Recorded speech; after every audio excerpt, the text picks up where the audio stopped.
equipped to deal with fire. Wait. I got this.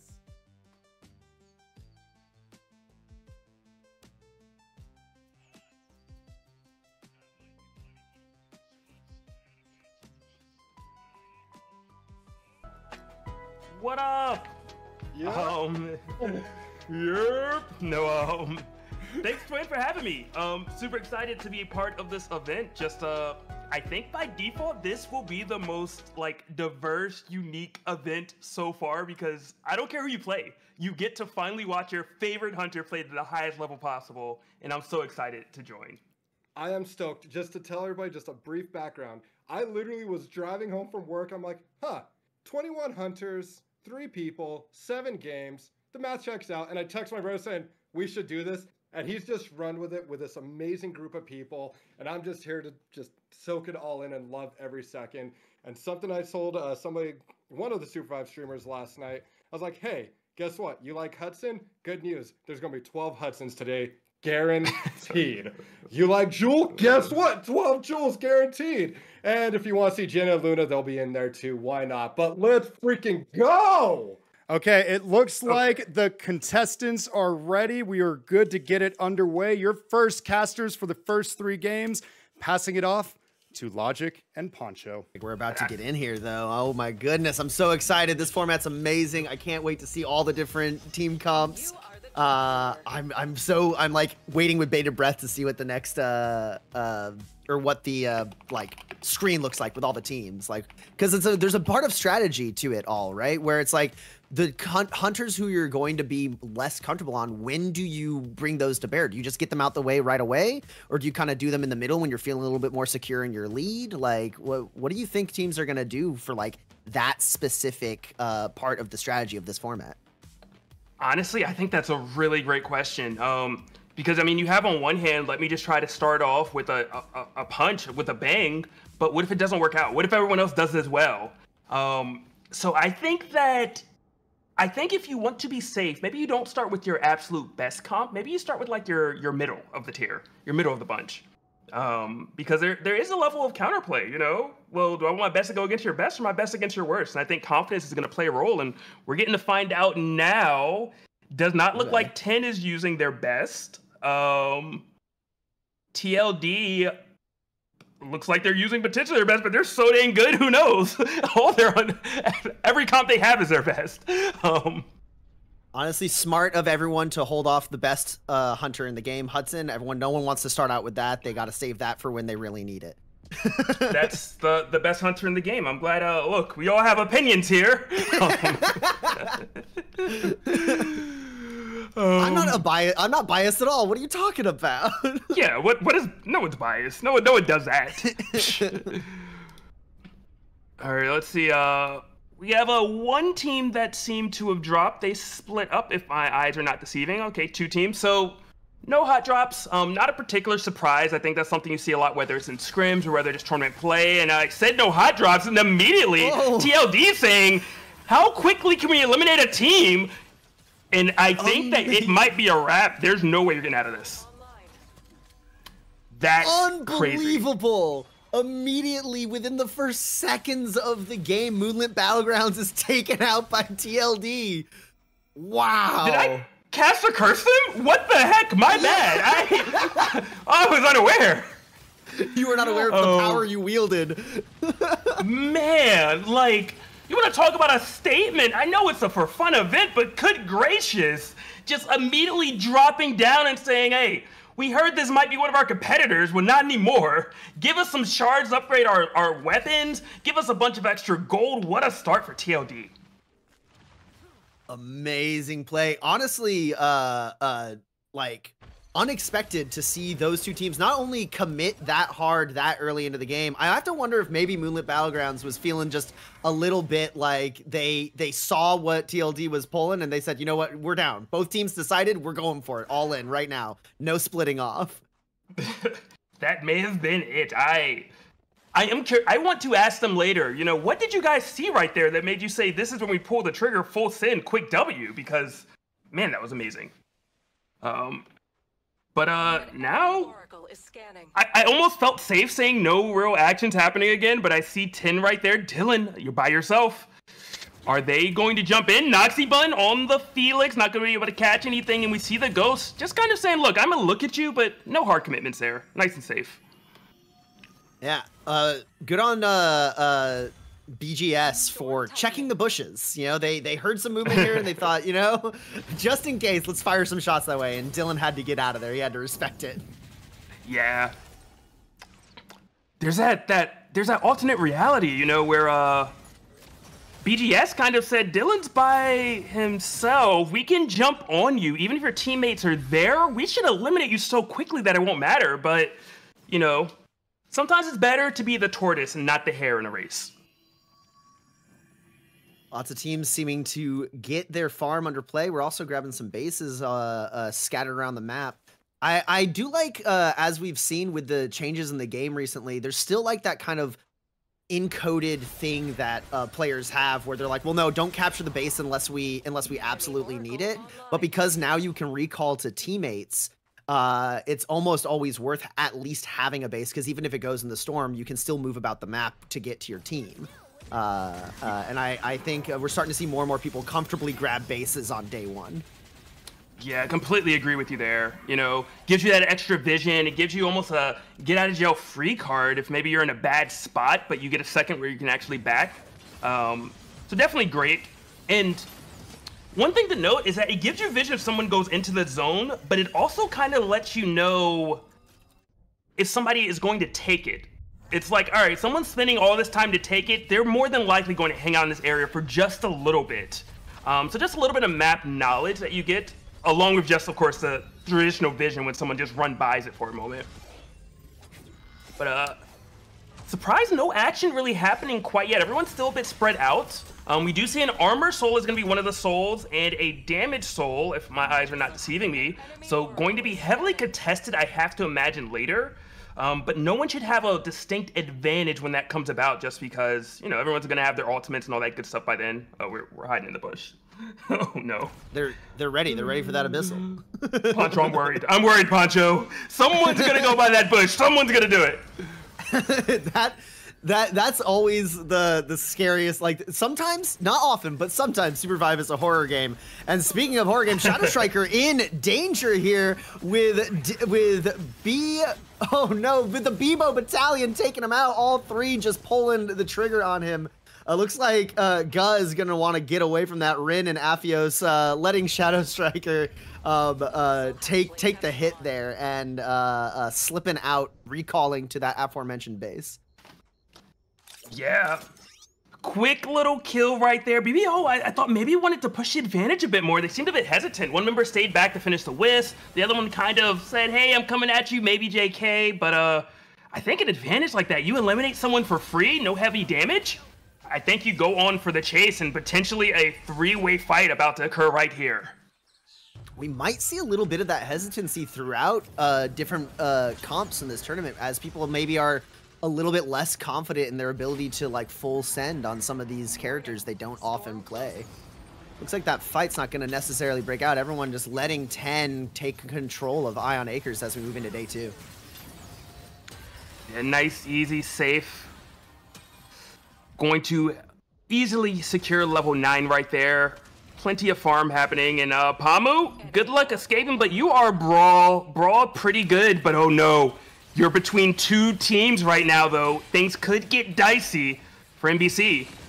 But it looks like Game Center doesn't really want to contest anything. They're not really aware of the scenario, and they're just choosing to retreat after they farmed out that entire area. Yeah, maybe missing a potential disaster there, as 3 teams could have easily converged on that one location and turned into a real bloodbath really fast. Yeah, I think you at least take the peek, you know? I think you at least do a little bit of a chase, see what's gonna happen. Like right now we're seeing right here, HMM, Bebo Battalions at a standoff. We do see one member hiding behind. Beautiful ultimate coming in though from the Oath. Gets some damage, but nothing that really stuck. And HMM just going to retreat, going to heal up. But if you're going to fight, you do it now. There's no Oath ultimate. There's no engage for Bebo Battalion, but they're just letting them leave. They're like, you know what? We'll fight you when you get your cooldown back up for some reason. Interesting decision making right there. But that's how it panned out.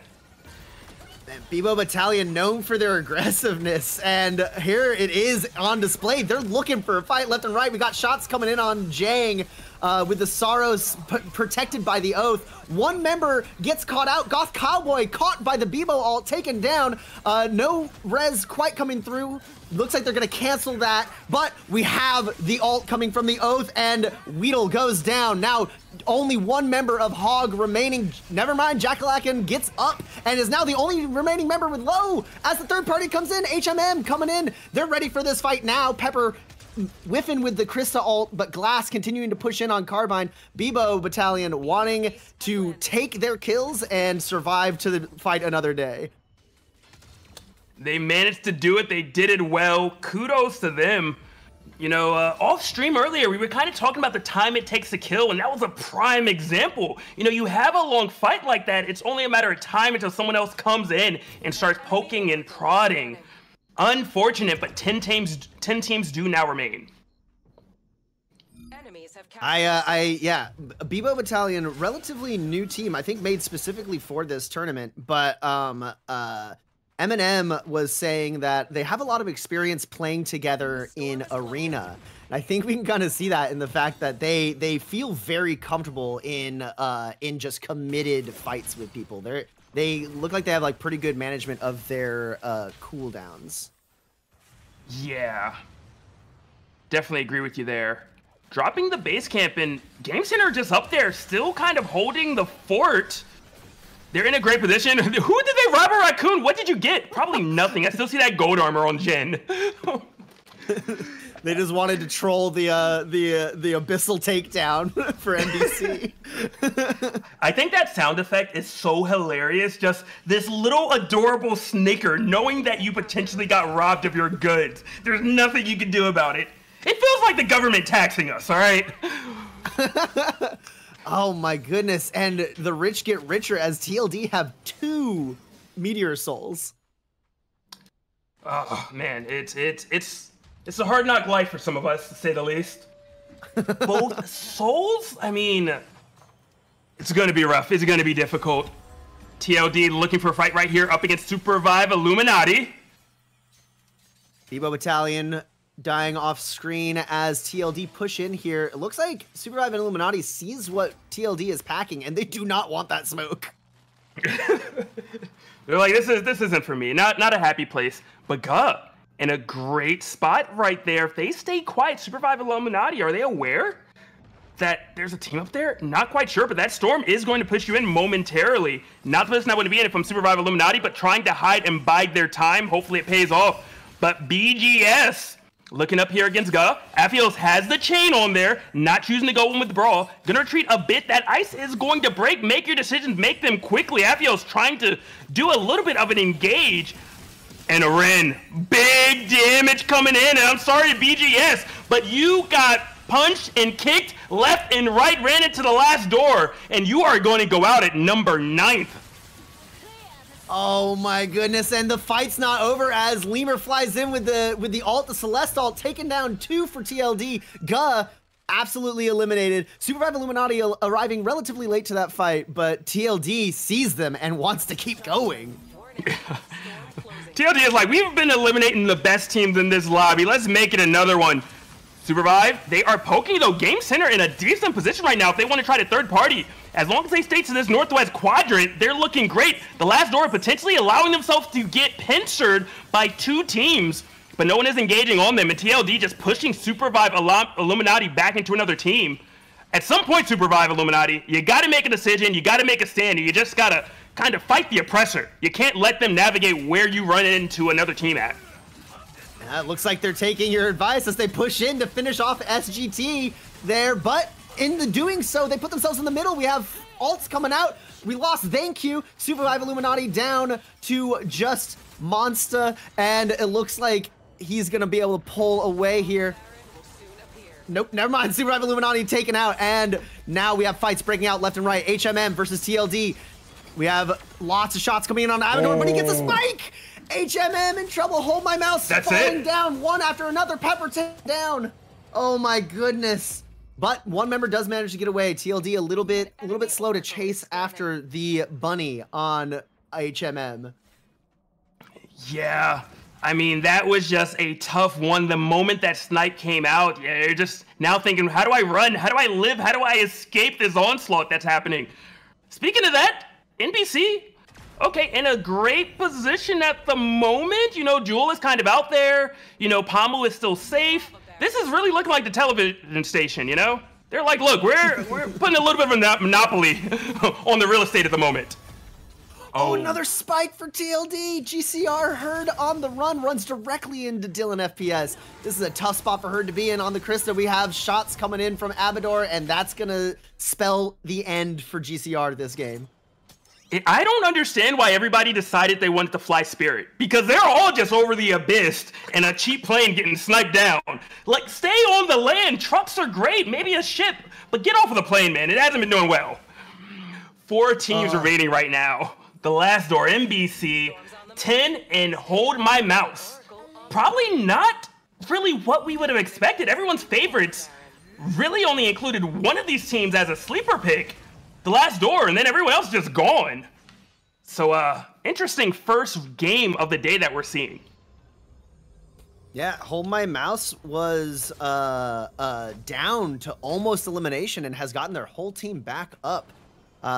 Really, really impressive positioning there. And NBC getting caught out by TLD over the abyss. Like you said, that abyss is hungry. Sprokane a little bit off to the away from the fight. Looks like he's probably going to be able to get away. And amazing. Look how high up. What? What is this hot air balloon magic? What? Like that is some altitude right there. Oh my god. Did Sprokane just dodge the bird so that now the Shrike thinks that bush is safe and there's no one there? Oh, good awareness, good movement. The small, subtle things like that are great. But 10, they know. They're like, look, you guys are near. They're going to hear that back, but they're too late to actually interrupt it. And, you know, it looked like a really poor position. They ended up kind of getting out of this unscathed. Good job by NBC. These teams are doing such a good job. Honestly, Sprokane is on a stealth mission right now. Finally, oh no, not gonna be able to get that back off. Caught out by TLD. Runs over the water, putting down the emergency platform to try to survive, but it's not enough. HMM takes him out. Where is the teammate though? Are you gonna be able to get this res? Maybe at most want it? Only one member of NBC left, and The Last Door, beautiful opening. A fuselage is how it started. A chilling finale after that. And all of a sudden, HMM is in a terrible position as they have only one member left, more than likely after NBC chases down that one member over there. But The Last Door Orlando's was able to steal a little spike there off of his position. And NBC's back and takes down HMM. Oh, HMM's still alive. Yeah, everyone's still here. All right, I'm understanding it now. HMM never goes out of style. That store's still around. NBC, I don't care if Netflix is doing great. We still use it for some reason with our cable channels. I'm just never betting against them. They're always going to be around. Amazing tenacity. These two teams refusing to go down, and Last Door must be getting frustrated. They've had them within their grasp multiple times, just barely unable to close it out there. But they're looking now. Lemur's thinking about coming in with the engage. Got that Celeste ult. Very good engage. Could be it. Yeah, The Last Door is just in such a good position right now. You have a Bebo Boombot. You have an Abyssal Eye to see where everyone is. You know, you have a Blank Dagger. You have a second Abyssal, I believe the Fang, which drops right there. Just Krillo. Good luck, my friend. No idea how you're going to get out of this one. Managed to traverse the abyss just a little bit, but Lemur's on the chase, and it's so difficult to get away from a Celeste. But you're there. A bait. They won that. They took down a member of TLD. The cage coming through from the carbine on glass on the carbine, giving this screen to allow for the escape and bait someone in for a spike. Now Lemur and Abador sitting there with just the two of them left for TLD. Man, what is that wizardry? There was no world where Krillo was supposed to survive there, but somehow did. NBC out over the abyss with the gnarled heart, pulling the circle to them. Honestly, fighting Jhin and Brawl over the Abyss like that, that's terrifying. You know what? Poncho, really, really good observation right there. 2 hunters that can spike you regardless if you're gliding or not. And they have an emergency platform. So smart right here. A little cheeky, but I love it. Lemur with the Beebo's boombox to avoid the nuke, but TNN sends in Celeste v Celeste over the Abyss. A little bit of an invulnerable play for Lemur there, stuck between 2 teams, just using those ice platforms as best he can, but TNN is continuing to throw icicles his way. Lemur getting a little bit of healing going, putting out his wall. Everyone wants a piece. Who's gonna get it? TNN poking against NBC a little bit, and that gives Lemur a moment of reprieve before Krillo sees. Great use of the nade there to shred Krillo by Lemur. Krillo and Lemur fighting it out, but HMM continuing to close in. Lemur, you're in so much trouble. It was a valiant effort, but you are taken down. Lemur was taken down, but still a masterclass on how to take a lot of pressure and just become a diamond, because Lemur was just running around left and right and living somehow. Abador, it's all up to you. Hide, bide your time, but you're going to need that most wanted. And 10, they are guarding it. They're like, we know that you need this, and we're not leaving this post. Oh, it's going to be rough for Abador, but I've seen bigger miracles occur. The circle's not going to be doing him any favors with this Gnarled Heart, just taking away any safe space for him. NBC's crown popping easy. Extreme macro strategy here by NBC. Sprokane is back. Looks like he's going to try and scavenge the bones of some fights if he can. Yeah. Oh, all eyes on Abador. No one knows that he's there. He's in that bush, but this might work out in his favor. You just edge close. Oh, there's another most wanted to the left now. There's a little bit of hope, but we're going to see if this three-way fight actually pans out between 10, HMM, and NBC, who's in that northwest corridor. 10 using the advantage of the height of that position to really make it hard for HMM to poke back against them. They lose that vision unless they're all the way across the gap. Ooh, but they spotted Abador as Abador tried to do a little stealth mission there, and it's a full send, an ult from the Felix on Dylan FPS. Abador, you did your best, but that's gonna close the door on the last door. It did indeed. Beautiful chilling finale right there coming in from TNN. Doesn't really hit anyone with it though. HMN, gold armors are your rewards. Blink daggers as well. They're in a beautiful position. Pepper trying to pepper away at 10 using that beautiful ultimate from Krista. Not able to make too much happen. Beebo's boombox hits the party. No one's going out. Everyone's invited for the moment, but all hell's about to break loose, and indeed does. HMM trying to retreat, saying this is no longer a fight that we want, but it may be too little, too late. 10 smelling blood in the water. Pepper, you're by your lonesome, can't use Blink Dagger as you just took damage, going to go down. And your remaining member, the Aluna, at the north, hoping there's a safe haven, but NBC, they see someone, but one goes down. The Aluna that could is indeed making miracles happen, but miracles only last for so long. Just like a roller coaster goes up and down, they are out, and NBC versus 10 are our final 2. We have them right over the Abyss, but one goes down. Pamu, the only remaining member of NBC. They made this play, they planned this out, but it's all falling apart as 10 is closing in, trying to cut down Pamu's options. It is a brawl over the Abyss. There's a little bit of issue taking that fight. It can be dangerous. He's got an emergency platform. You're making icicles for him to stand on. Flame Dab getting a little bit hurt there. Oh, but that's going to be it for Pamu. They finally managed to get the spike. 10 takes our first game of the pool party. That is crazy. That 10, they were a sleeper pick at best, but they take the first game. Expertly played, beautiful decision making all around. And you said there were some ice cubes being made, and apparently that's what you needed at the pool party to take game number 1 of the day. Stellar spectacular showing. 4 teams lasting for so long. There, amazing plays by HMM and NBC to make it to that far into the game, and a very, very smart play using the Gnarled Heart over the Abyss. But with that many Celestes, they were able to save their level 4 until they noticed they were going to be over the Abyss, and they could just make icicle after icicle for their team to stand on, nullifying some of that advantage. Yeah, absolutely.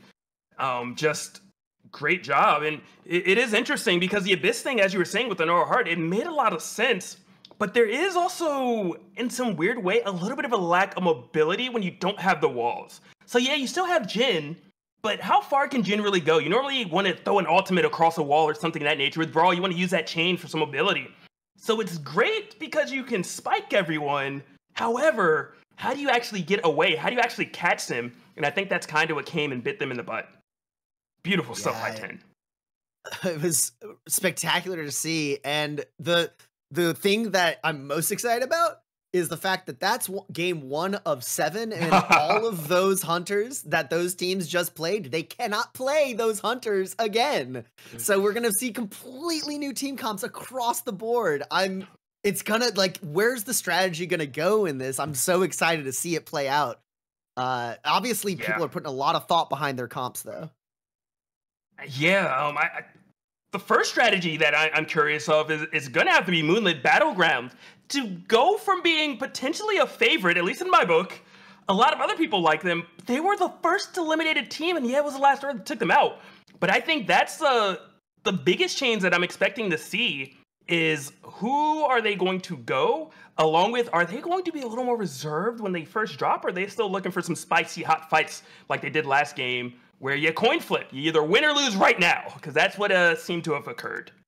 Yeah, I don't know. From what I've seen from Moonlit Battlegrounds, I expect them to be able to brush that off as unlucky, and I believe I've said before that they eat Audacity for breakfast. They absolutely move about the battlefield with so much confidence. While that was an extremely hard beat for them to go out that quickly, I have to imagine they have the mental resolve to get back in there and know that they're good enough to keep fighting. Yeah, I definitely agree with you. I believe that's the case. I'm sure we will find out soon. I don't know if we're having Twin join us at all, or if we just continue chatting, because I'm fine with either. Right. Send it. No, Looks it's all like you two. All right. Okay. Unless you want my opinions on that, like. Oh, it's all you guys, but we do give teams about 1.5 to 2 minutes in between each game to discuss, because the last thing we want is for people to, in the hunter selection screen, be trying to desperately remember what they have and have not picked. The onus is on the teams to keep track of who they need to use, but we want to make sure they have time, that we're not rushing them or speed blitzing them. Makes sense. Kind of like a boxing match, you know? You did your match, and now take a little bit of a break. Here's some water. Yeah. You know, coach is going to yell at you a little bit. Get back in the ring. Gotta keep that guard up, MB. You gotta keep that guard up. Here we go. You know? So, let's, you were talking strategies earlier, Poncho, just kind of what do we think maybe will change? What are your thoughts when it comes to the aggression or lack of it that we saw so much of earlier in the game? Do you think we're going to continue to see that, or do you think maybe more of the hunters that teams are familiar with are going to start getting used, and maybe some of that confidence and aggression is going to come back? I think there's a pretty decent chance. I think they did exactly what you predicted, where they all kind of went with team comps that they were like relatively comfortable with, but that maybe weren't their best. And so I think they were all kind of feeling the water. It's a pool party. They're dipping their toes, trying to see how the temperature is. And I think what we're going to see here moving forward is now we're going to see the strategy start to diverge. Are they going to lean towards strength or the like less confident thing? But just because they're less confident in the hunter doesn't mean that they don't have strategies in play for that. So it might be that they end up playing, I think it's going to be a variety. We're going to see some teams really ratchet back the momentum, and then other teams say, no, we have a plan specifically for this comp. Let's send it. And it might get a little wacky moving forward. Oh, it will, I'm sure. Twin One was gracious enough to give us a little bit of an update. Game 1 did not have a Hudson, Eva, Kingpin, Void, or Zeph. So, curious to see, are any of those particular hunters going to be chosen this game? But that says a little bit, because Zeph is kind of one of those, I guess, highly contested picks. One of those can do everything hunters. So I wonder who's going to kind of save that for like one of the games later in the day, or if they're like, let's just get ourselves on the board. And oh, it looks like we're getting on the board. We see one Zeph. So one team is saying, look, let's do it now. Two, you're right. I think I caught a couple Zephs there. Three. I think 2 Hudsons. I was just blind. Well, it's hard. I honestly sometimes I see people playing in ranked and they say, "Oh, I saw all these people on the board," and I go, "Oh, I was spamming emotes. I didn't notice." I'm just like, I was alt tabbed. Why'd you pass me the drop lead? But, nothing more devastating than being away from your keyboard when you're the drop leader and having to run back and save the day. I'm like, you guys did it to yourselves. This is where we drop now, okay? Decisions were made the moment you passed this lead. You had the power. Don't get mad now. All right. Already a slower paced match because the team has not been eliminated in the first 30 seconds. The last door chilling at the top here. Going to farm it out. Pretty safe, but Supervive Illuminati is a little close to them. They do have access to Academy. Wasn't able to really see if anyone dropped over in Academy, or Supervive Illuminati is going to get this for free. But they're not going to get it for free. There's already a team there. But if you're fast about it, no one's going to hit level 7 yet. No one's going to be able to use that red book. So if you want it, do it now. But speaking of now, BGS and BBO, highly contested power right there, I guess.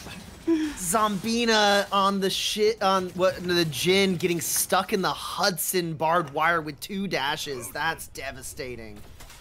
Rez coming through from Noxabon. Nice little spike on Eminem's Hudson. Zombina's back up in the game.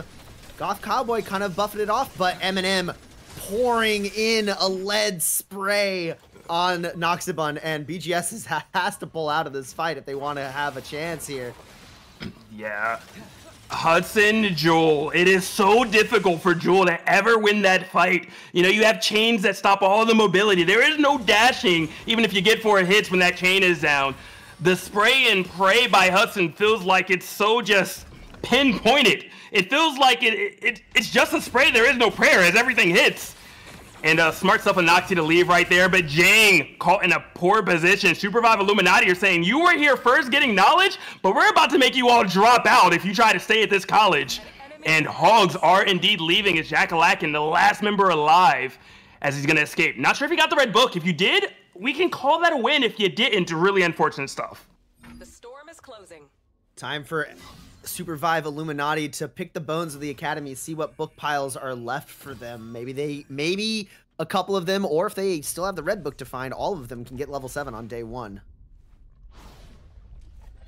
Yeah, which is just such a nice kind of option to have. Speaking of nice options, Shriko Jordan. Shriko Jordan's such a confident player. Good luck. I know it's the Bebo. You might not see Shriko on too much, but Shriko does magical things, chasing you down, batting you up, and man, there was no strikes thrown right there, just hitting it straight out of the ballpark. Shriko Jordan on the Bebo having fun in that 1v1. Wow, like I said, the audacity, full confidence floating overhead, sees one member of, was that HMM?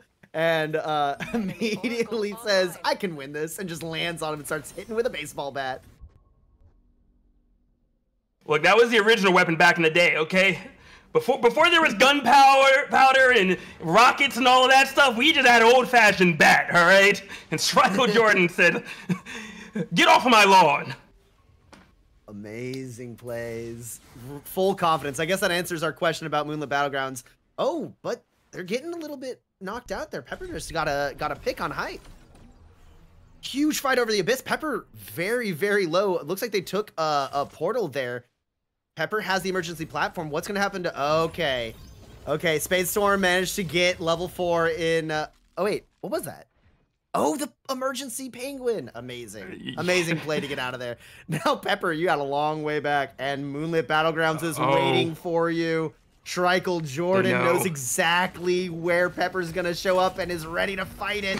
And there they go. Pepper, you're so screwed. Oh, yeah. Unfortunate. An enemy oracle is scanning. Goodbye, my friend. Might be able to get this res off. Supervive Illuminati, though, Weedle's was in a great spot. If you kill Thank You, not able to do it. Weedle goes down. I thought we were going to see quite the reversal right there. Weedle was one pick away from getting so much HP and potentially winning a 1v2, but instead Jackalakin trying to escape and bring his team back yet again. And as that was happening, who got eliminated? Was that BGS? BGS. The power of friendship was not enough to stop them from going out there. Looks like GCR maybe got the elimination on that. Amazing. Abyssal hatchlings have Yeah, look, there's a reason, okay, that Captain Planet is no more. Power Friendship was great, but eventually that season got canceled. Flint on the run here from NBC. Very low health, but poking pretty well with the Jewel. Got that ricochet. If NBC groups up, this could end up going really bad for them real fast.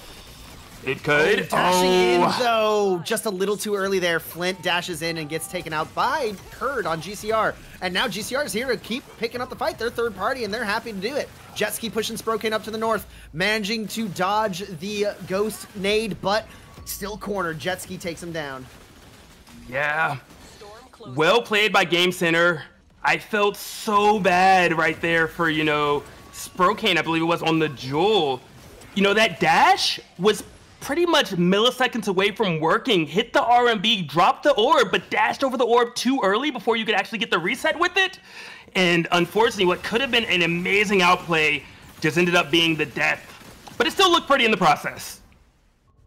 It was a valiant effort. I wonder if they have that much experience on Jewel. That could be an example of like being on that character that you know how they work on paper, but those little micro like management or those little tiny little bits of skill expression are still a little unfamiliar to you. Yeah, definitely true. Definitely very, very possible right there, Poncho.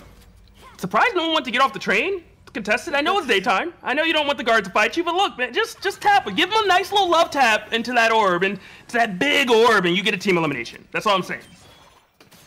Yeah, NBC just getting a free revive there, and Kobayashi just getting to say hello as the train goes by. And now they just gotta beat the storm back to the circle to keep themselves alive. Is that a Guardian Archangel?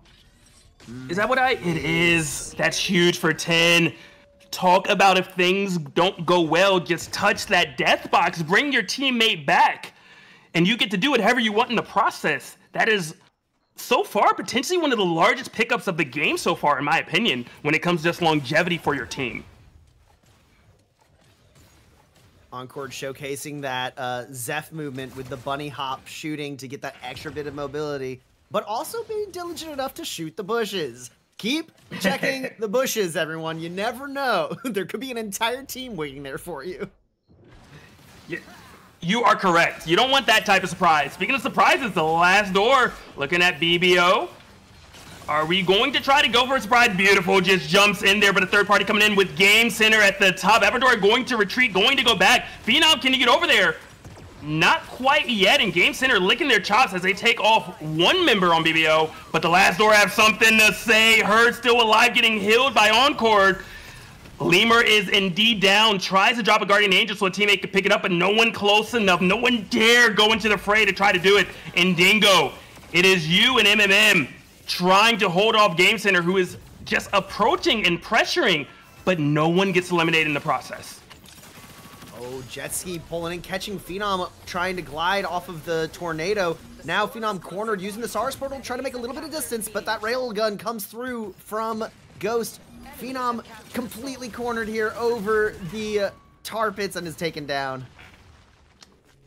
Yeah, no one escaping except for wee little Abador. Look, nobody can tell you the last person because no one knows that you're in that bush, but someone's gonna run into it. It's gonna be an accident. Jetski, are you gonna touch it by mistake? Oh no, the dead giveaway! The monster was snitching on Abador. Look, no one's allowed to watch fights. You must participate. And with that, GCR seeing the last member of TLD remaining, they are going to want to chase this down. They're going to want to shut down TLD, stop them from being able to get back on the board. It's such a dangerous team to allow to escape. Guh also trying to get in on that, but Abador manages to disengage over the abyss. With a crown, no less. An enemy Yeah, Oracle is got the crown, and then everyone said, this is Abador, it's an abyss, I don't want to take that risk. I don't know, I think you, with this many teams around, I think you at least look at Abador a little bit more. You know, the dash was already down, there is no abyss specialist. I think it was maybe worth the risk of hedging your bets and potentially taking out one of the favorites to win this entire game. But not what anyone does, and I have a suspicion that Abador is somehow going to bring its whole team back with that most wanted. Meanwhile, an incredible fight over the Abyss. We have BBO and NBC emergency platforms miles away from the shore. Looks like both of them with 2 members up. They would have loved to maybe get some kill participation, but they also got to be kind of happy that they didn't lose another member there. Yeah, they're gonna take what they can get at this point.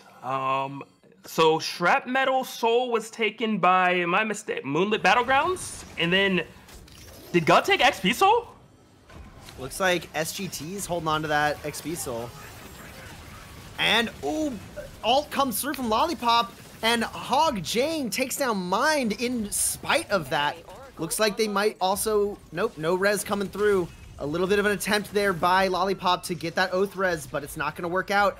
HMM coming down, they have all 3 members up. And Kale Brew sitting there with the Sorrows, just poking away at Hog, just seeing what they can pull off. Trying to make some stuff happen. And good call that SGT has that XP Soul. You know, just having access to level 4 on every one of your abilities is so underrated. It's so good. I no longer have to make a decision what's my best option. I'll take them all. And speaking of take them all, BBO was indeed taken out. 10 teams remain.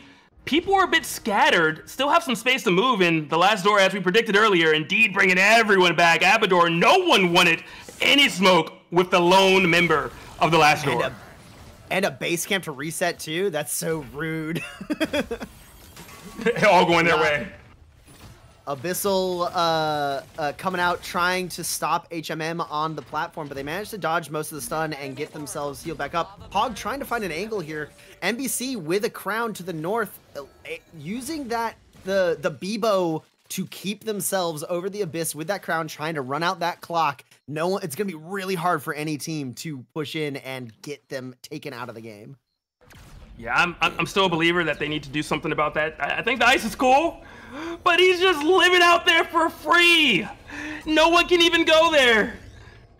Like, if you try to contest, even if you get past the onslaught, all you do is go into some ice and then he bats you back off, and now you're worried about getting spiked again. Bebo. Bebo cheats. Bebo cheats. And 10 up there with Supervive Illuminati just spectating them from the bush. It's so close to being a fight, but 10 didn't check the bushes. Where's the lawn maintenance when you need it, all right? Game Center, having Abyssal Eye, knowing where everyone is on the map, that is huge. Dylan FPS, still holding on to that Guardian Archangel, and now they also have an Orb of Life. So just revives on revives on revives. If the exhibit was here, this would be fantastic. Talk about pimping a ride with some reses. But going to be very difficult to eliminate that team because of the Orb of Life that they're all going to have in their pockets, because of that Guardian Archangel that Dylan FPS has. So I would like to see them be maybe a little more aggressive, knowing that they're going to be able to bring each other back if things do go awry. But taking their time for the moment. SVI still unknown. Guh right nearby. Rin, they're just watching as 10 and Guh go at it. Shadow Striker already taken down. Rin on the Hudson trying to pull away. This is tough though. Grabbed by the Kingpin, Dylan FPS, and Flame Dab shoots that railgun. Guh is still in the game, but hurting, and SVI is just chilling. This is like the real Supervise. I mean, the real Illuminati. You know, we know they run things, but we have no idea where they are. Apparently, go to your yard, check the bush. They're hanging out there. Lawn maintenance, you gotta do it. Just pay for it. Guh is indeed out, eliminated at 9th, and then I'm sorry, at 10th. Then the last door eliminated as well. Wait, the last door's still here? No, the last door just got eliminated, yeah. And we have a big fight happening here with 3 teams all contesting for this little scrap of land. Sprokane, the last remaining member of NBC, taken out by MB Height. And now HMM managing to guard their little bit of land while SGT and Hog kind of look at each other. It's going to be a tough fight with this little abyss gap, but Weedle says, I'm Felix, I got the ult, I engage. Huge, you got the Oath all the way down. The burn takes Lollipop down. Mind has to pull away. So is Kale Brew, but here comes GCR. Shooting in that big Zeph ult, just barely missing the elimination on Jackalakin, who goes to HMM. And Hog getting picked apart by all these teams. We got GCR and HMM poking at each other. We got Pepper on the Saros, just barely missing the chance to capitalize on Glass's Zeph nade. Kale Brew caught out as GCR escapes and taken down. Taken down, not out quite yet. So much action has happened in the last 2 minutes. I think we've had like 3 teams eliminated. We've had people still hiding in bushes. I mean, Guido looking like a hog right now. Please just do it. Oh, he has no my God. idea. Just do He it. went for it. Oh, hit the E, pull him in with the shield. Oh, not able to finish the play. And I'm so sorry, Guido. If you're gonna play the game, if you're gonna go for the pick, you gotta get the elimination, but I guess you could just get out of there. You got the best item in the game when it comes to an escape. Yeah, that glider fuel, or glider boost really, really coming in clutch. But now we have a fight breaking out all over the desert with SVI and GCR. Great shot from Jetski on the Ghost to take out Flint. The res is starting to come through. Unstable portal cut off. Flint's not able to get through. Jetski's gonna get to stomp that Wisp. TNN facing off with Thank You. And Weedle sneaks in and grabs the crown and runs off. This is why they have so many walls at castles. They don't want anyone to just grab the crown on a whim. And Weedle trying to pick off someone not able to do it. Risky play did not pay off. Team is indeed eliminated. 6 teams remain. Most wanted though right there on Supervive Illuminati, if I'm not mistaken. Oracle online. Nupies still having that Guardian Archangel. 10 in a great position right now. And sorry, Thank You, but I think you're going down soon. Thank You completely pinched against the storm between all these teams, trying to take shots using that ultimate from Carbine for the extra range, putting 10 in a bad spot, but is taken out. SVI eliminated and 10 eliminated in the crossfire. Yeah, that was just one of those fights. You were there for so long. You were getting peltered left and right. I think you just had to leave the position. And Lollipop, good luck. That shield only lasts so long. That shield went down. There's teams everywhere. You can try to run. You can try to hide. But Moonlit Battlegrounds never let go of their prey.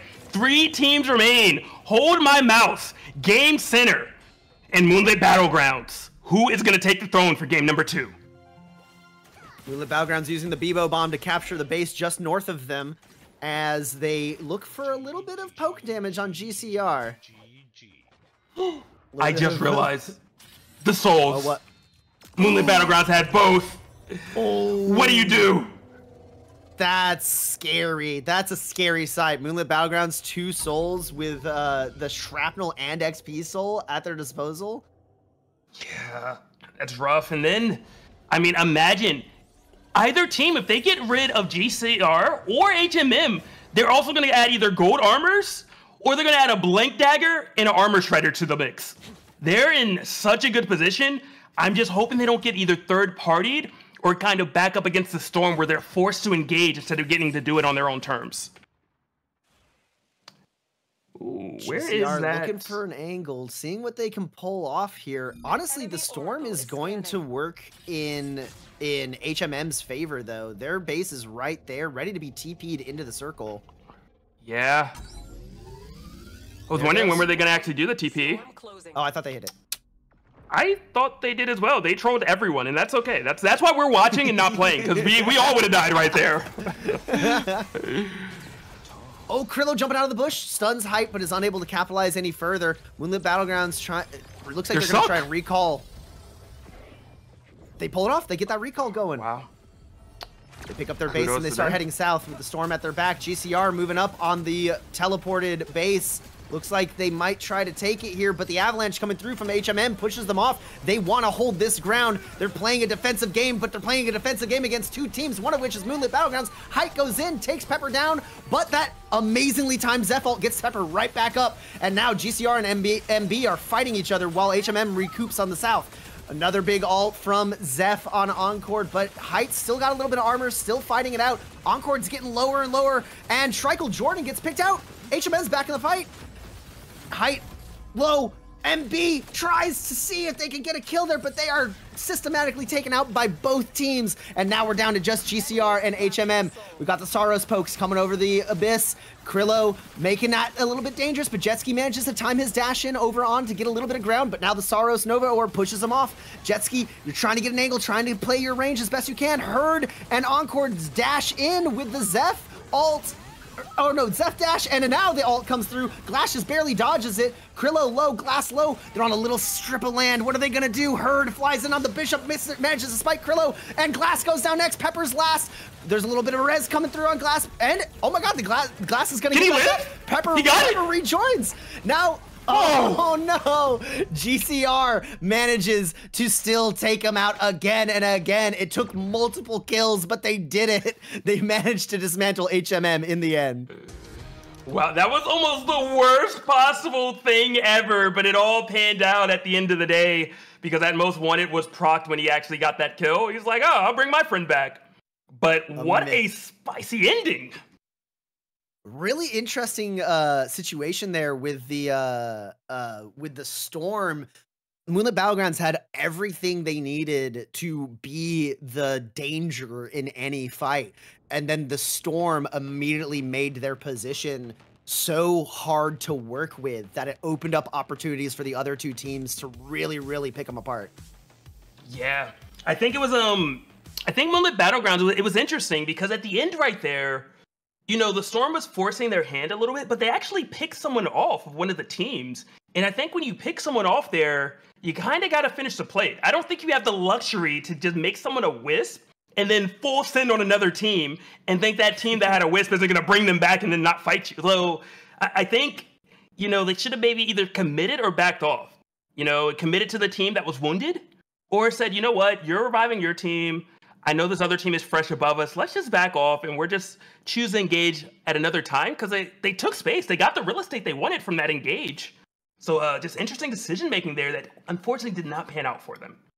I'm also curious. We saw SVI there in like, you know, the final quarter of that match, just really not wanting to take any fights, just hanging out in the bushes and watching. I'm curious what the risk analysis is there, because they watched as the Baron was taken down. They didn't even try to steal, and then they watched a whole fight break out, and they didn't really feel like third partying that either. And I'm curious because they weren't particularly weak from what I could see, but it looked like they were just like really not comfortable taking the fight there. Maybe it had to do with the team comp they were pulling in on that game. They just weren't sure how to engage in that particular moment. But that's like one of those things I was saying might happen as we move on, as people start to shift from like some teams go comfortable comps and some teams go less comfortable comps. We're going to see some really interesting strategic plays as people have to adapt to what they're playing. Yeah, you know, I've learned one thing in life, and it's never to question the Illuminati, okay? You know, I don't know why they're off on the sidelines, but apparently it's part of their master plan. But Poncho, I agree with you wholeheartedly. I think that there's this natural feeling we see of, as long as I'm not dying, I'm winning, you know? And just because you're not dying doesn't mean you're actually putting yourself in a better position. I think that's one of those prime examples where maybe you take a little bit of a risk. Maybe you do try to actually take, you know, the Baron, take one of the large monsters, actually do an engage while someone's not prepared for you to put yourself in a better position later. It's a little scary, a little risky, but the items, the powers, the strength that you get from it might put you in a better spot than just maybe sitting by the sideline and kind of letting the wind dictate where your sail goes. When you could say, you know what, man, just throw some gasoline in that motor, okay? We don't need the win today. We're choosing our destination. We're choosing our fate. But, you know, Supervive Illuminati had different plans, and, you know, that's how it panned out. We'll see if they maybe make some adjustments going to the next game, or if they think that was still the correct plan. They just didn't execute it properly. Yeah, and I gotta give an extra little shout out to Weedle on the Felix, just zipping through everything. It was so close to working out. Like you said, he had that it's glider, what is it? Glider booster, glider gas, what is the power? He had that power. Glider boost. I forget the name. It's the one that's on your item, and I know it's a passive. And yeah. But basically was able to use that glider jets. Glider jets. Thank you, Saucy Hack. We saw him use that to slip in, grab a crown, and then so close. Monster was so low, and Weedle saw that and risked it all to dive in there to try to steal that kill, to get his team back and engage in that fight. And that's like the exact opposite of like being too cautious. I wouldn't say he was being reckless. I was just like, it was a great little tactical bit of aggression to try and get his team back in there, you know? Yeah. And I had to appreciate that. Absolutely. And I think that's a a mix of veteran status along with confidence, because you very well could just wait, but you have to calculate. If I wait by myself, this many teams alive, the map's this small, this many people around me, what's the likelihood of them letting me live versus me trying to take advantage of this opportunity I have in front of me to possibly get the kill? I might not be successful, we might lose, but I feel just a little bit better at trying to sneak away this kill and during all the chaos than I do of just everyone around me saying, you know what, let's not kill the most wanted guy, let's let him live. So appreciate it as well. The last door getting that most wanted off over the abyss with it's just a testament to, honestly, maybe a little bit of aura right there. People thinking, okay, well, we're not going to push Abador over the abyss. That spells doom for us. I'm still mad about that Game one. 3. I'm like, no, do not ever. I don't care. I don't, look, you could be Jesus. I'm still taking that risk, all right? It's 3v1. If I'm gonna lose to you, I'm gonna lose to you, all right? But not the decision that they made, and maybe it, bit some teams in the butt. Everyone that got eliminated by the last door that maybe saw Abador in that position, maybe thinking to themselves, should we have just pulled the trigger? Should we have just taken that risk there, It's a Joel. It's not like Joel can slam you like a Kingpin or, a Brawl or a Jhin. Just don't glide, do it all together, take the W. Looks like a slight reset here on the game as we are adjusting the storm shift from unstable portals, which we had last game, to bombing runs for this third game. Did have to do a quick restart there. All the teams are ready and good, and we're going to be able to get right back in there, no problem, just a moment. Which it happens. It happens. A little tech pause here. Classic. Staple of any esport. I just thought that was life, Hey, you thought it was supposed to rain today? It didn't. All right, cool. So put the umbrella back and then leave the house again. We just get to look at those team comps a second time. I did notice that Moonlit Battlegrounds is bringing out the Hudson. So, my completely unbiased opinion is that they're going to do a really good job. Oh, without a doubt.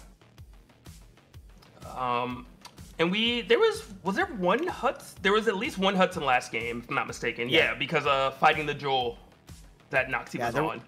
There were a couple. The barbed wires came in clutch. Honestly, as a Huddy, I gotta say, one of the hardest things you can do is actually get a significant amount of damage with your barbed wires, because especially with players like this good, it's hard to trick them into dashing through it. So, either you gotta get lucky and body bump them into it with his dash, or perfectly line up your ultimate to tug them back into the wires.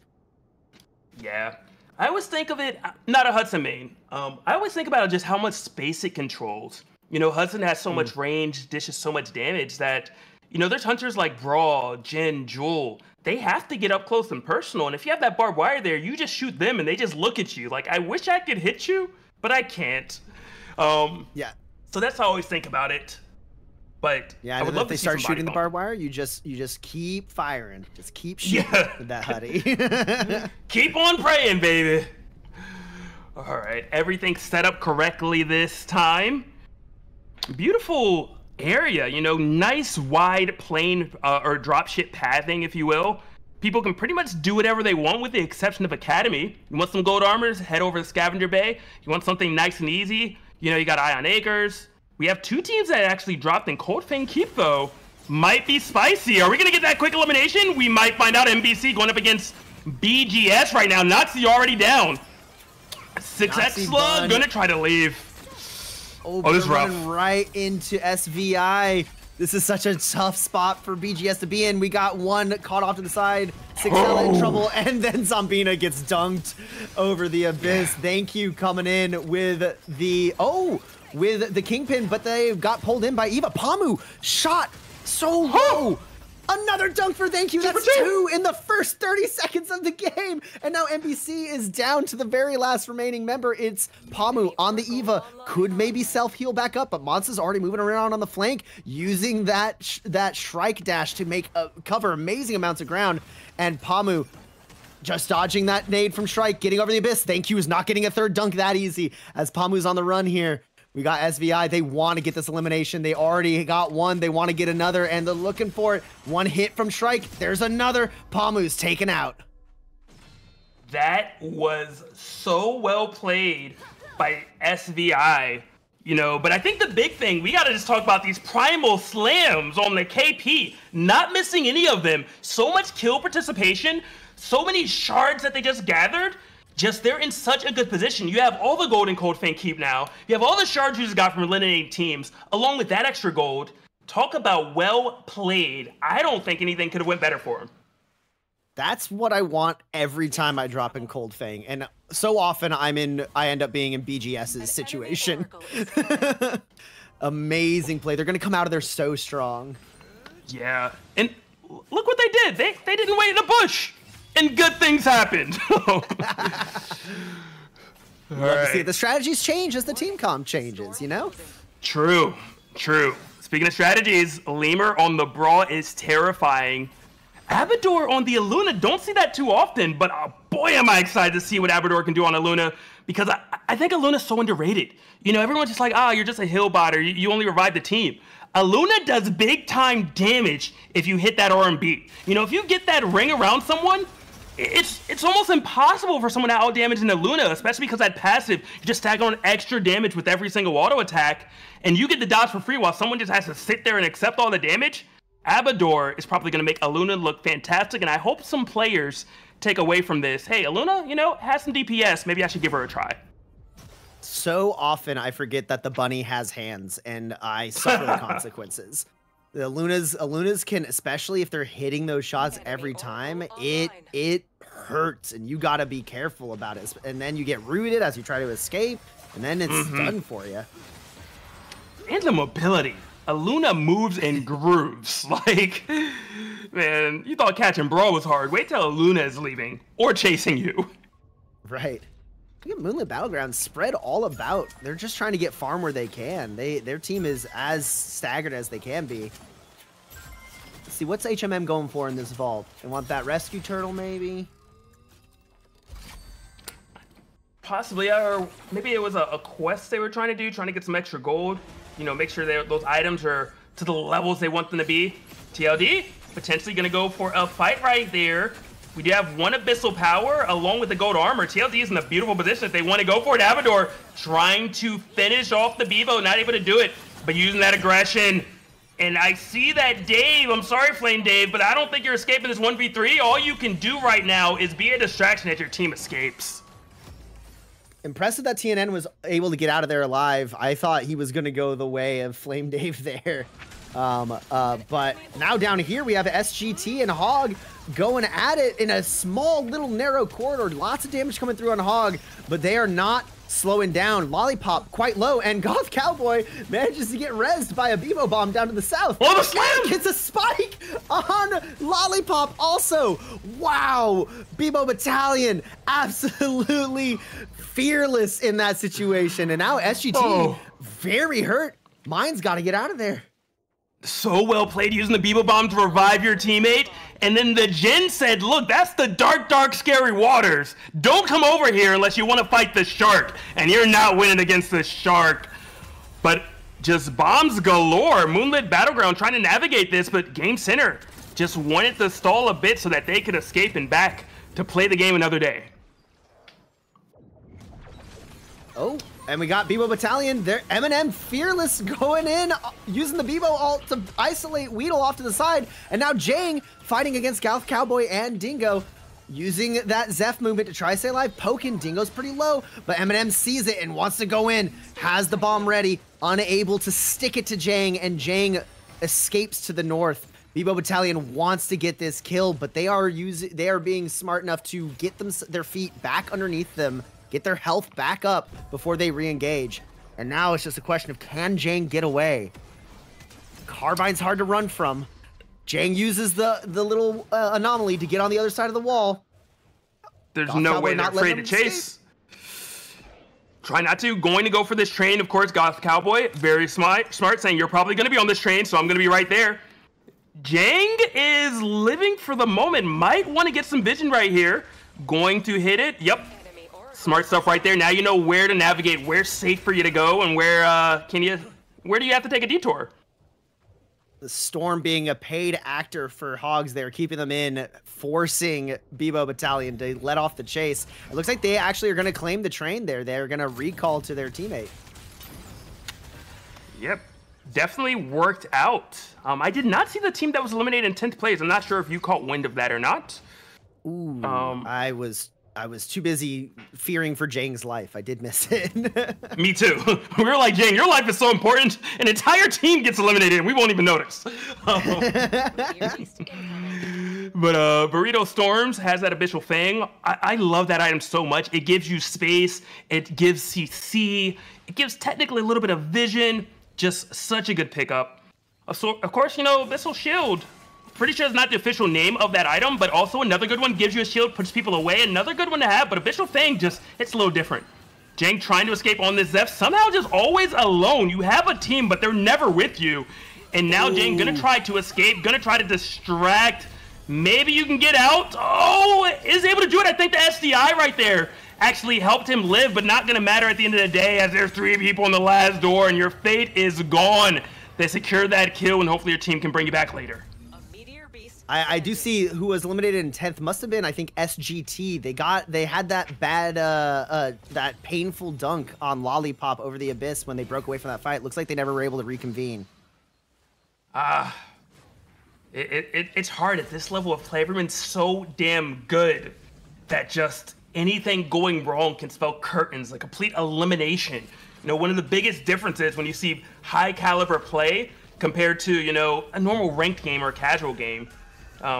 But by the way, that's the first bombing run I've seen the entire time. I don't know what's been going on, but the bombing run has been very shy this game. Just happening where no action's going on, but we got action happening here between MB and GCR.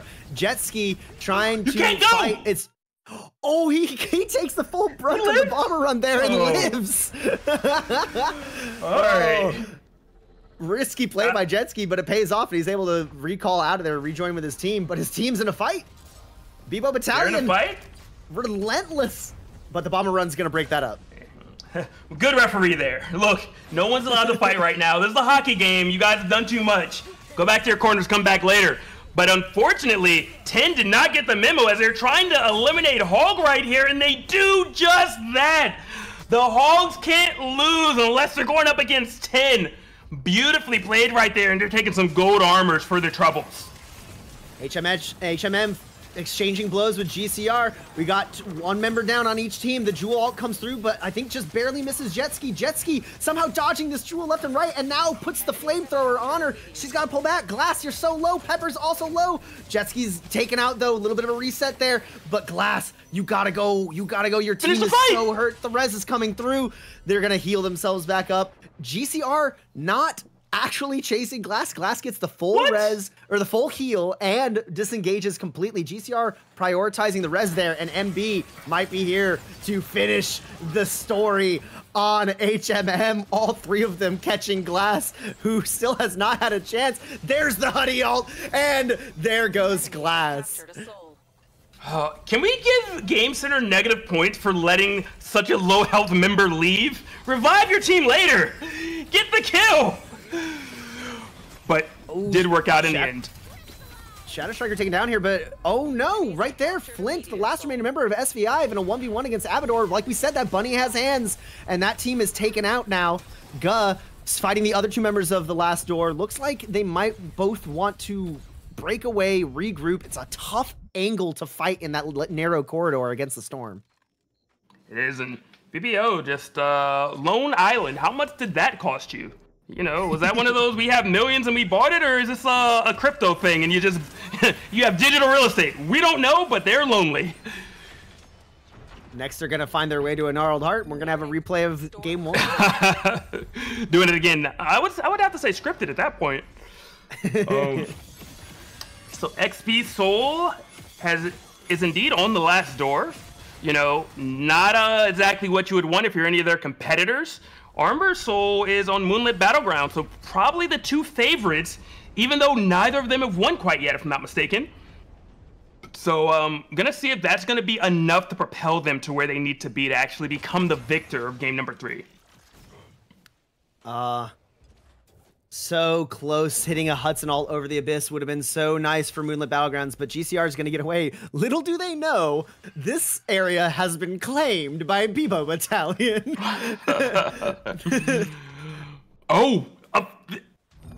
The area has been claimed. Another? Yeah, they just jump over there. But looks like they're going to escape, maybe? Yeah, Shadow Striker and Aphios. They live, but for how long? Fighting over the Abyss. All these teams fighting over the Abyss, they're gonna have a really hard time. The Storm's gonna be moving really fast at their back. They're at the wrong side of the map. In a second, when the Storm starts moving, they're going to end up having to move pretty quickly to the south.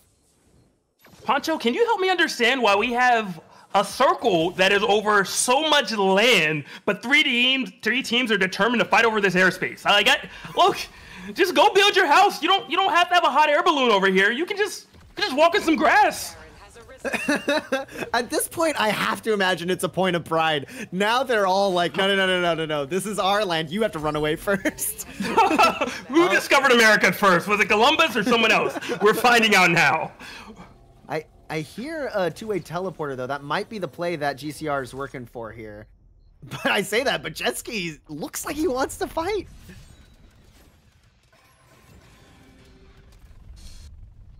Meanwhile, these other two teams, just so much space for them to just get comfortable here while these other teams poke at each other over the Abyss. And speaking of comfortable, Moonlit Battlegrounds had this place under control, and now they're fighting against Ga. Full bodying a bit. The Hudson, unafraid of the Celestial, just takes it and shoots back, and then a hook. Big hook by Schreikel Jordan, and that's another member of HMM in trouble. Aphios trying to get away. Lots of shots coming his way. He's dodging. He's trying to get away, but it's not going to work. It's not going to work. Lots of shots connecting from that. Hudson's going to just chip away at that health. And Schreikel Jordan, you going to notice this? Okay. Man, Moonlit Battlegrounds played that so well right there. What is a chilling finale to some barbed wires and a big pump belly stomp coming in from a Spade Storm Hudson.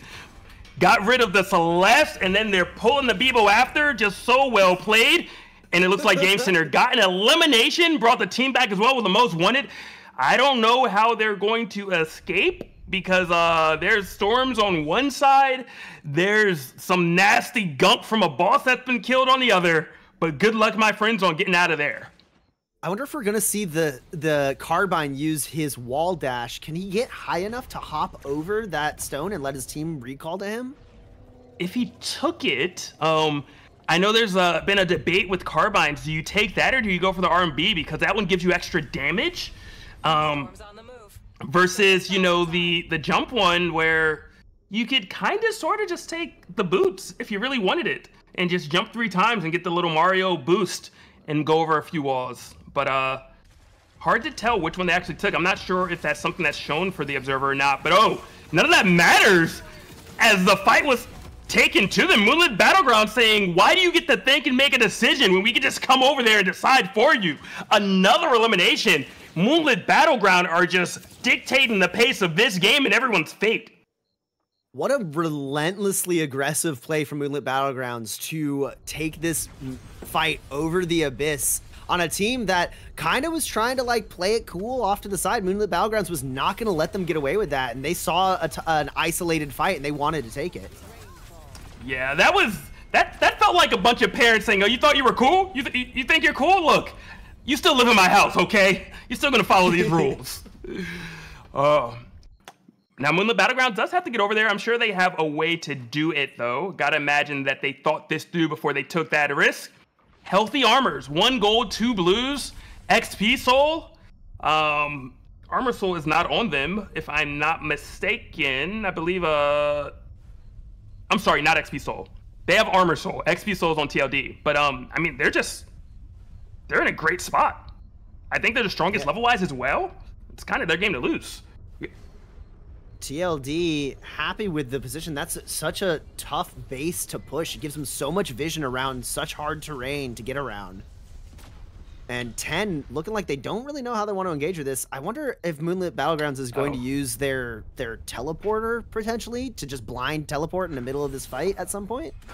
I think they worst case they're probably going to pack up their base and then throw it over the wall and then back to it. I think that's what's going to happen because they have some death boxes they can stand on if they need to while they're waiting. They also have just have, was that a TP or did they throw it over? I couldn't see. I think that was the TP. I think I heard the TP sound. Yeah, that's what I thought I heard as well. They got out of it, and now who's going to pull the trigger first? A game of chicken. All three teams, same vicinity. Storm's closing. Everyone has a base camp. It doesn't matter who's going to pull that trigger first, but, you know, a nuke? Oh, Moonlit Battlegrounds, that is fantastic. But you want to force someone to engage? Just drop that nuke on them. What are they going to do? And fortunately, a little bit of a collaboration. They're like, nuke, bombing runs, whatever. We're just using both. Yeah, TLD loses their base. Now, from going from having such a strong position with such a good base position, now they lack so much vision here. Phenom throwing out that Strike Bird to give a little bit, see what's going on, see if Moonlit Battlegrounds is pushing in. They can see that they're not. Flame Dav also poking. I think they're all waiting to see where this circle goes next. I say that, but Shrike Jordan. Striker Jordan's waiting over there because he knows that the base is gone, and if TLD wants another one, they have to buy it from that shop. So smart of just preparing for what TLD more than likely wants to do in this scenario. Oh, TLD, your position was so good, and one nuke undid it. And now Moonlit Battlegrounds moving in, moving up. Barely misses a hook there by Moonlit Battlegrounds. TLD trying to poke. 10 also trying to get in position. It's just... It's like we always say, in the situation like this, you do not want to be the first team to fight. You want to be that third party. And all three of these teams know that, and they're desperately trying to force the others into a position to fight each other. Storm closing. Yeah. If you are going to move first, though, you want to do it kind of like a position from TLD, where you can make someone the sandwich, and Moonlit Battleground saying we're taking Fate into our own hands, immediately jumping on 10, almost taking one down, not able to do it, and oh, a member of 10 does go down. 10 FPS going to fly away, gonna try to escape. Managed to do it for the moment. For how long is the question? And well played by Moonlit Battleground. Eliminate one, lose no one in the process. That is how you start and engage. That's the right way to do it. You make it fast, you make it snappy, you allow no one to third party you in the process, and you just pick people apart when they least expect it. Love that play from Moonlit Battlegrounds. Shrike Jordan moving up, wanting to get that hook, but the bombing run is going to make that tough. Instead, he just drops the casual nuke to continue to limit TLD's position. And 10 has a crown. Dylan holding on to it, trying to do some poke. Maybe they can pop that in the middle of a chaotic fight. There's lots of opportunities here for all three teams. It's just a matter of how it's gonna go. Shrike Jordan desperately wants to get one of those hooks to land. That would absolutely change the fight for TLD. Everyone's dodging, everyone's ready. Storm's closing in. The tension is rising. It's hot here. Lava at their feet, and it's starting to heat up as Lemur pushes Shrike Jordan off that hook position. A little bit of pokes coming through from height, but nothing super solid. This is great. Right now, though, if you're the last door, stop looking at Moonlit Battlegrounds. Just go finish off 10. Because you're kind of in a better position. 10, I mean, it's what? Why are they afraid? Why are they afraid? Okay, 10 gets to bring their whole team back. How did 10 allow that? It's the rivalry between Moonlit Battlegrounds and the Last Door. They're just tunnel visioning on each other. Moonlit Battlegrounds finds the Last Door in trouble, and it looks like that's what's gonna happen here. Abador taken down. Talk about targeting first place. Moonlit Battlegrounds did not want to give TLD any opportunity. They ignored that res, knowing that they could take the fight to 10 later, and they're doing it. They're taking them out left and right, and they get the win off of that. Full focus on TLD. Did not want to give them an opportunity, knowing they were a threat. And I just want to point out here real quick, Moonlit Battlegrounds wins the game, and who's that on their team? Who's that big boy with the big gun? That's us. Kingpin! No, that's a big arm. It's different. No, but I mean, I love what Moonlit Battlegrounds did there. You know, normally everyone is so hesitant on pulling the trigger. And Moonlit Battlegrounds saw an opening, and it wasn't that they fought to the death. They said, I'm going to fight you, I'm going to wound you, and I'm going to make sure that I'm not hurt in the process. And that allowed them to then take the fight to TLD whenever they wanted. They were like, oh, well, they're rezzing? We're not really as worried about 10. We could fight this. We know a third party won't happen. They won that fight, and then they did the second one after. But look, if you're the last door, why'd you let it happen? You knew 10 had 2 people. You knew they were beside you. You knew that Moonlit Battleground could not get to you as long as you did a quick 5-second fight, 10 seconds max. I think that was their mistake. I think you take that fight to top right. I think there's a crown there. You get elimination. Even if you lost them in the process, they come right back. And then I think you do a straight up fight against Moonlit Battleground, who's probably going to be in your face as soon as you finish it. Yeah, Moonlit Battlegrounds really dictated every step of that final fight from beginning to end. The way they pushed in and managed to put oh no, I forgot who the third team was at the end there. I was gonna look for the color. It was Moonlit Battlegrounds, TLD, and second place went to which team? Second place went to 10. 10. That's right. So the way they moved in on 10 and put them on the back foot, claiming that big swath of land and cornered TLD, they really, really like felt like they were super in control of that thing from the moment that they jumped in and took out one member of 10. At that point, Moonlit Battlegrounds was like the conductor of everything that happened there, and neither TLD nor 10 could really do much about it. They couldn't find an opportunity to change the tune. You know, did we already, I guess, go to the intermission? No. Not yet. I'm waiting on you guys. Okay. Okay. So one thing I really have to praise Moonlit Battlegrounds on, I'm pretty sure they eliminated the last 4 or 5 teams. By like they beat 10, they beat the last door, they eliminated the team that was hiding in just some random area before that. They eliminated the other team before that. Like they literally single-handedly eliminated at least 4 of the last 5 teams. Or 16. That's insane. Talk about taking matters into your hand. I love it. Very different from their very first game showing. But yeah, it's time for a short break here as we're going to give the teams a moment to strategize. We're going to give everyone a chance to, dip their toes in the pool, refresh their drinks, and we'll be back. There's 4 more games after this, a whole 7 games total. So many. I'm looking forward to it. I am as well. We're going to be on the sidelines this time, though, as I believe this is me and your last block, unless we randomly get tagged in later. So it was a pleasure, the Jolly Poncho. Pleasure, dude. Hope to really, truly. see you around more. Yeah, it was All right, fun. let's do this.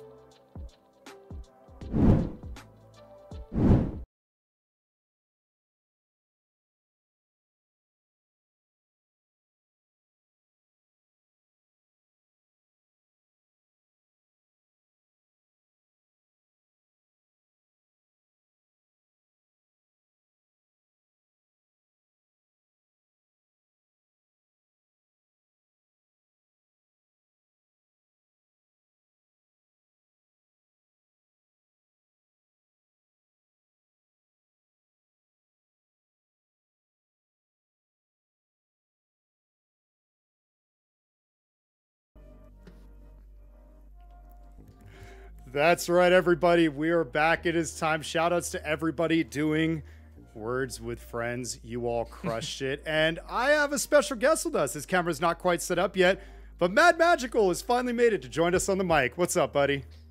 I totally did not get the times wrong and then almost be late for this because I was cleaning the apartment. That did not happen, and anyone who tells you otherwise is wrong.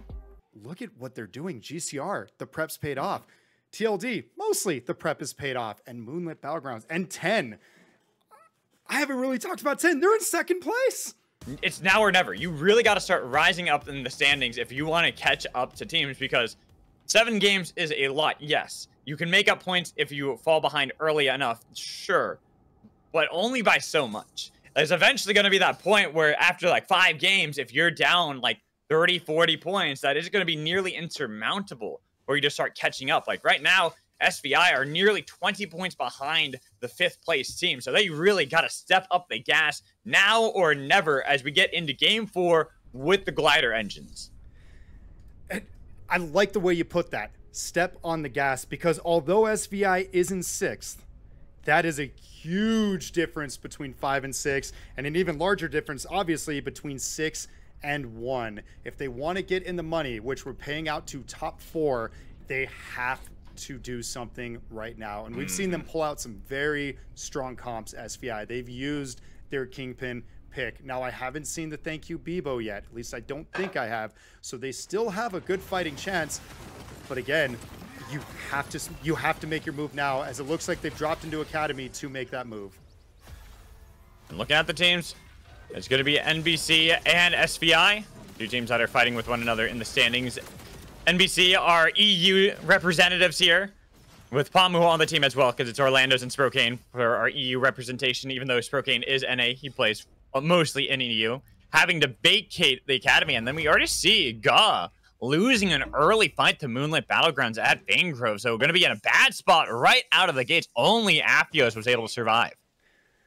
Our last sub team to enter, actually feeling the wrath of Moonlit Battlegrounds. MB getting eliminated so early game 1, and they took that personally. And they are just that very definition of, as you put, just we need to start sprinting sooner or later. Oh, we see TLD, Moonlit Battlegrounds, bought before in game 1, and there was an early elimination right there. An accidental spike, the help of Abyssal Hatchling to do so. Moonlit Battlegrounds immediately have to forfeit this armor shredder to TLD. Look at this TLD comp too. Lemur's Oath, one of his best. Phenom's Carbine, one of his best. Abba's Krista, ultimately, arguably, one of his best. So it looks like TLD realized, okay, we've had some bad luck as well, or we haven't been able to apply the pressure. Let's really start stepping on throats. Especially as I was talking about, it's like that midway point into the tournament so far. This is really where you have to start stepping on the gas if you want to make sure you are relevant. And TLD, it feels like they are feeling that pressure. There's been enough of these games where, like, you know, 4th place finish in game 1, 9th place finish in game 2, and 3rd in game 3. Not really what we're wanting. We feel that we have to turn it up now so that we can catch up with the other teams and start snowballing out of control before everyone else. That whole strategy we were talking about, playing some of those pocket picks, or playing more of their uncomfortable hunters in the early stages of the game, and allowing for more of these, not mains, but the ones that they've been pretty well practiced, like here for Pine on Saros. Not the Shrike that we're used to from Pine, but Pine does really like Saros too. And we also have Height on the Oath. Height has a terrifying Oath, so it seems like they also maybe had a good read that, oh, after the break, this is when teams are going to have that fear factor kick in. They're going to have the scores. They're going to do something. It looks like they were able to buy a Blinkstone out of this shop. It's actually a nice pickup for GCR. Yeah, Encore going to have a Blinkstone. That's going to be quite wild for them. You always like having a Bebo with Blinkstone, being able to get the Tonk cart off screen, Blinkstone in, grab them immediately, and throw them into the storm. Will be a lot of fun to see how GCR, our top team at the moment after 3 games, is going to handle this sort of game. But we see on the kill feed again, we're in the Battlegrounds. They're finding some kills, some knocks across the board, as they had to move all the way down south in order to survive. But we go back into the chilling area here for GCR. On the run, Herd caught off away from the team, and see the potential to try to see if they can take down a Celeste. But Herd has done a great job of disengaging back towards the rest of the members of GCR. I really like that move from Herd right there. They already have the level 4 shift, so they get the ice underneath them, and they use the secret tech where you can actually make that ice wall really low into the abyss, making them harder to hit, and use that technique to actually dodge a lot of pressure. As right now, NBC were able to at least get themselves a kill confirmed. I saw Moonlit Battlegrounds doing the same, and kind of seeing that as we are getting into night 1. Wonder where our teams are going to go from here and how they're going to really move around the map, especially because now we are starting to see teams get a little bit closer, like SVI. They already lost Thank You, and they are going to be down a player, but Flint is going to move straight through everybody and try to get a revive elsewhere. And the No Balls clause sitting uncomfortably in 7th place, started pulling out the mains. We have Spokane on his main, so expect them, also the Soul Stealer, expect them to start applying more and more pressure as this game gets on, as long as they can survive those early skirmishes where they're more likely to get 3rd and 4th partied. I gotta give a lot of credit here to him. This is a good early game for them. Getting themselves a lot of golds. They're pretty strong that way, and that's why you see Game Center. They don't really want to have that fight. They're gonna bail out of that one. We see on the kill feed that 10 are beating BGS, and then SVI, who only just were able to get Thank You back up, fighting it against Moonlit Battleground, struggling to try to get away. As we have our first team eliminated on the kill feed, it is gonna be SGT taking it down. So Sweet Green team, our first one's gone in our second half game 1 of that for game 4. SVI look like it might join them because Monster's got no health, and only one SVI was able to get away. So Monster was really applying that long range pressure, using it to its fullest, but ultimately overstayed the welcome, and that beautiful dash in from Pine to double shift, smack him into the wall, stun him, and secure 2 members of SVI down. That was immaculate play from Moonlit Battlegrounds. And this is kind of what you need, especially for a team like Moonlit Battlegrounds that are attempting to get themselves up in the standings. These kill points really are going to start coming in clutch for teams. And that's what I was talking about for 10. We really need to see them start stepping up the gas when it comes to a lot of these fights as well. Because even though they've done a good job in placement points, it only gets you so far. And you look at how many points a team like Moonlit Battlegrounds has just in kill points at 22. A nice stun there from NBC, forcing out a Tonk Tonk, but the Blink Zone went right into the Shock Trap drone, and they are going to have that Bebo try to fly away, missing the change, but it's going to be a Beep Bomb with a Missile Breaker onto the Bebo, taking him down. Blink Zone captured by NBC.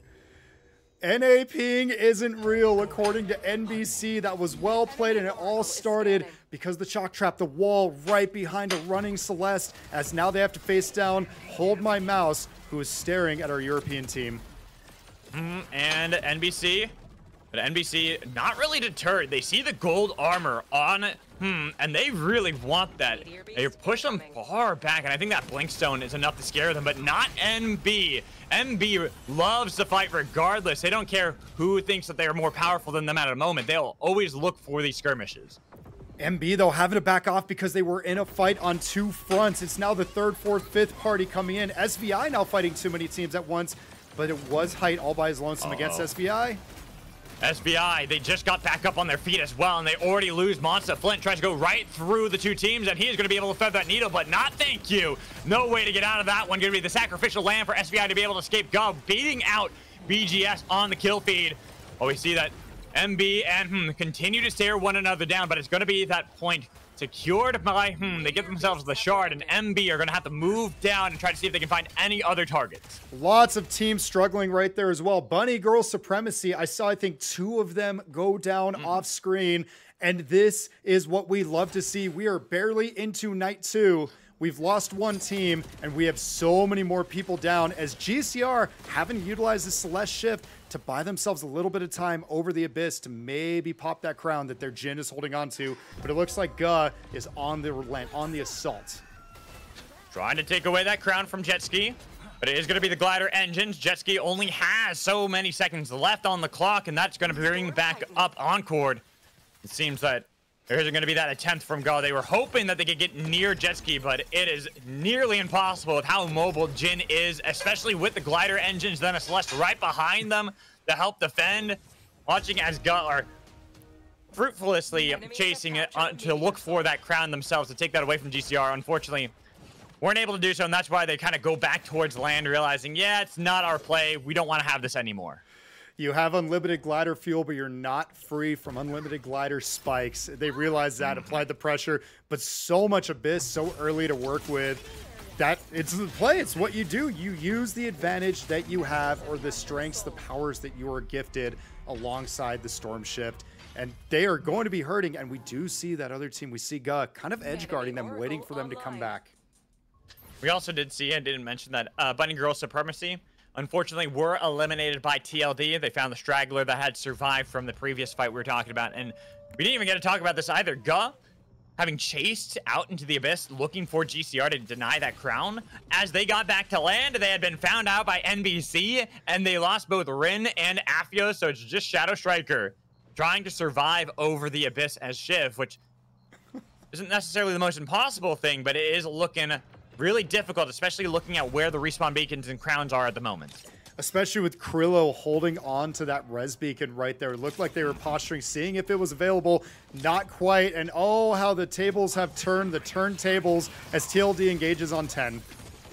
Then disengaged. Try to get away. Double dash. Not going to be there for TNN. Spiked by TLD. Now, they did get the spike, but somebody who has the Mega Avalanche was able to escape and get away. And I like this from Jetski, kind of chasing down, having that Jhin who is so strong over the Abyss. And that's one thing we haven't talked about. Most teams have been dreading having to use the Jhin. They've been flipping coins, pulling straws, whatever it can be for who has to use it. But there are a few players in this lobby that it's one of their favorites. See that glass?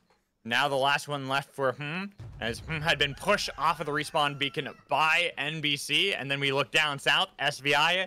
It's still the bunny alive for Flint, hoping to survive for a long time. The rat strat to get those points needed for SVI. And SVI, they can't just rat for this one. They need to make sure they're getting the respawns off, because if they are hoping for that possible placement, getting themselves into the top 4, they need those kill points to start adding up as well, because they are starting to fall way too far behind, while Ga running away. Shadow over the Abyss and putting down the emergency penguin, but wasn't in time. Abyssal Breaker barely going shy of Shadow Striker, but the snipe from Pine will secure death for Ga. You give Pine a sniper rifle, and he is the most accurate player in all of Supervive. He doesn't need Shrike. He doesn't need Myth. Soros will work, and every RMB just connecting beautifully. TLD in a fight against Hog, another team that's at the bottom of the standings and needs these kills to start piling up so they can catch up, but they are already struggling. Jang is gone. See Jack Lacken already separated, and a respawn attempted by 10, trying to take advantage of the fight that was happening up into the north, but it's going to be Moonlit Battlegrounds denying that respawn beacon, while Dylan hiding in the brush. Unspotted, but do they check it? I see that Orlando's just nearby. Glass in the middle with the crown. Barely able to get back to land, while Pine wants to chase on a Flame Dab, but it's hard on to a Jhin. Then Flint with their own crown, chased by Encore, grabbed with the B-bomb, taking them downtown. But GCR now have to fight against TLD. They're gonna punish them for being a little bit too far out. The baseball bat from Encore, only getting so much damage. Now they're over the Abyss looking for the snipe, but they have that Zeep making sure they get the platform for GCR to get back. GCR is playing so stellar today. What a beautiful disengage. Jetski caught out though, drops the clone. But unfortunately for him, BBO was able to finish it. Bebo Battalion putting in work right now. And GCR, our #1 team in the lobby, we are checking brushes. But do we check the right one against GCR, who's lying in wait? GCR are struggling. TLD had pushed them into that position and pushed them all the way down to the Bebo Battalion and allowed them to get that first knock and kill. But it does seem that GCR, for now, are going to be able to get out of that one. While Hog, grab a crown for Jack Lacken, and him and Wadle going to hopefully survive. They're putting up some walls just to make sure it's a little bit easier for them to get into safety. Now, they're very fortunate that there's nobody north of them. I think that was three crowns that I've counted on the screen. So quite a bit actually coming, which means it's just a testament to the violence we're seeing and how many teams are trying to press for whatever little bit of advantage and points they can get. 1 minute left. Hogs, nobody at their backs, staring at 10, maybe knowing that they're also hurt. 8 squads are still alive. A lot of the crowns that had been seen before either got taken away by teams or were able to get popped. Bebo Battalion losing in this fight against LD, but it's going to be a trade. Goth Cowboy was able to take down Phenom, but it's going to be Dingo on the run, trying to see if they can get the surge away. Get Goth Cowboy into the zone, but it's going to be the Tong Tong stealing away to take down BBO out of nowhere. Are back in the fight, but got to keep in mind, NBC up in the north. They're going to push down, try to see if they can fight against TLD, but TLD just going to take the jump pad and get themselves to safety. If you notice what TLD was doing right there, they were guarding the edge. They were guarding the perfect line of the storm where people had to engage, and that's where they caught them out. And Lemur didn't overstay his welcome. He could have secured a kill, realized Phenom went down, and knew it's better to play the support role. Went back, got the res off, and sure enough, somebody else was there to finish the food for them and secure TLD in. What a beckon there from Moonlit Battlegrounds. I caught 10 out, and looking across the board, some of our top teams are battered yet again. GCR with a crown going right into Hogs, chilling finale. That doesn't look too finale for them as they're trying to get away, but it's going to be the finesse from the snipes out of Hog, looking to take down Herd, push him into the storm. There's no way to survive that. GCR, #1 team, out at 7. And the kill went to Hog. So desperate. NBC not able to secure a kill, but look at this. Moonlit Battleground circling around. And Hogs have been split up. Jack Lacken was forced to get away, but it's going to be NBC trying to chase down the kill onto one player, while 2 remain north for Hogs. In a bad spot, NBC. Now I see the hover wings from Wadle trying to get back, but Krillo sending the Tonk with a beat bomb to do a lot of damage to Moonlit Battlegrounds, but not enough to be able to pick up the kill. Then TLD pushing down south onto 10, trying to see if they can get any damage, but 10 able to thwart that for now, getting themselves away while all these teams are nearby. NBC sent Orlando's to try to get some damage on but have the Zeep. They've been able to get some safety, but now Orlando's in a bad spot, trying to see if he can dash back, but it's going to be Krillo taking the attention. First one down, then trying to see if they can get rid of Glass as they float out the salvo, but it's going to be it. The kill on the other side are gone. 10 were able to steal that. Oh, Hogs actually got the credit on that one, but now they are pushed back by Moonlit Battlegrounds with no land left, and then 10 also helping out to try to see if they can take down the Hogs. Jang is gone. Jack Lacken over the abyss. Wadle trying to stick on to the revive to be able to bring back up their Saurus, but they only have so much time. They're trying to heal back up with the Eva, while all the while NBC are waiting for their time to strike. Oh, and the spike coming out from Schreikel Jordan right at the end, but let's talk about Eva. You have such little real estate, and she consumes so much of it, so 10 pushing the aggression, able to get a knock, but not able to confirm the kill. They're still coming after them, though. It is a 2v3. And finally, they're able to take away the land from Hogs because that was slowly getting whittled away as well with the storm encroaching. One more team off of the board for Remain, all of them fully squatted up. But it's NBC fighting against Moonlit Battlegrounds. They got a lot of damage to start it off onto Spade, but Spade trying to survive. A Beacon trying to get him away with the orbs, healing them up. And on the other side, we see the duel from Pomu and from Pine, who was just barely able to get away from that one. Pine has to pick up a crown because they lost height and over the heads of everybody, using the portal to get out to safety. Oh, the anti-heal coming in from that Soros pick, and the best to do it, Sprokane, really limited what Moonlit Battlegrounds was able to do, and now TLD, looking at their very weakened rivals, are just jumping on him. And look at that, the instant heal coming out. Did they get the Orb of Life? They must have, but they were able to stomp Pine. So Pine down, Spade down, only Pine left for Moonlit Battlegrounds.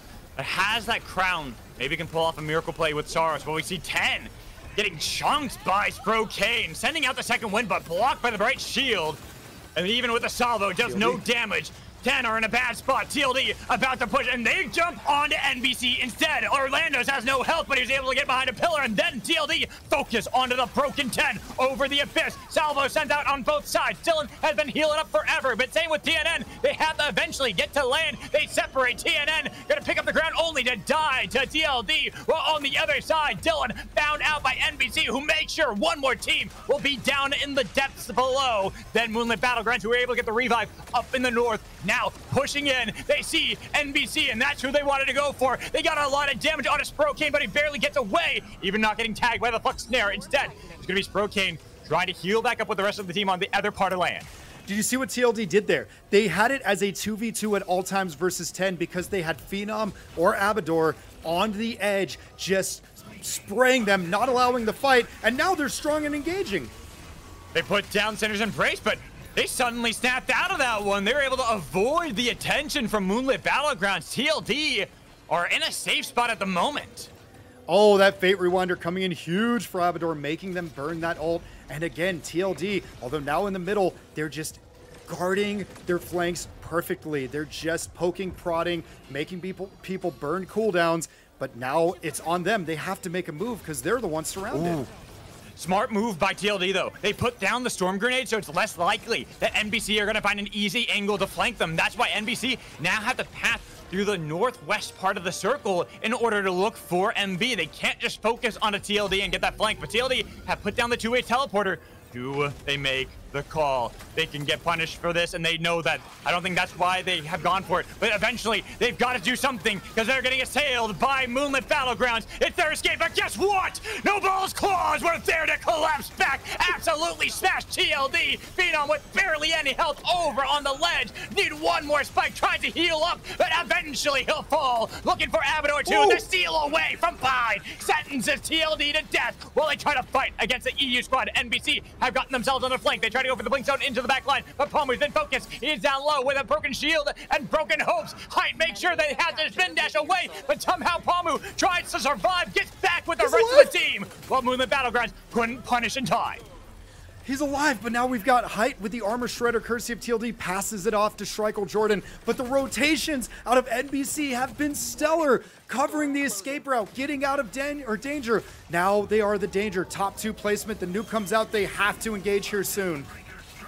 Abyssal Breaker sent by Height, had the orbs, but look at that, blocked by the Bright Shield, making sure it wasn't going to be the other side. Back in to try to drag back in and get the kill on to Oath, then looking for Orlando's, who gets themselves over to the star down below, but Strokane has no hopes left. Moonlit Battlegrounds dominating the fight against NBC for another win.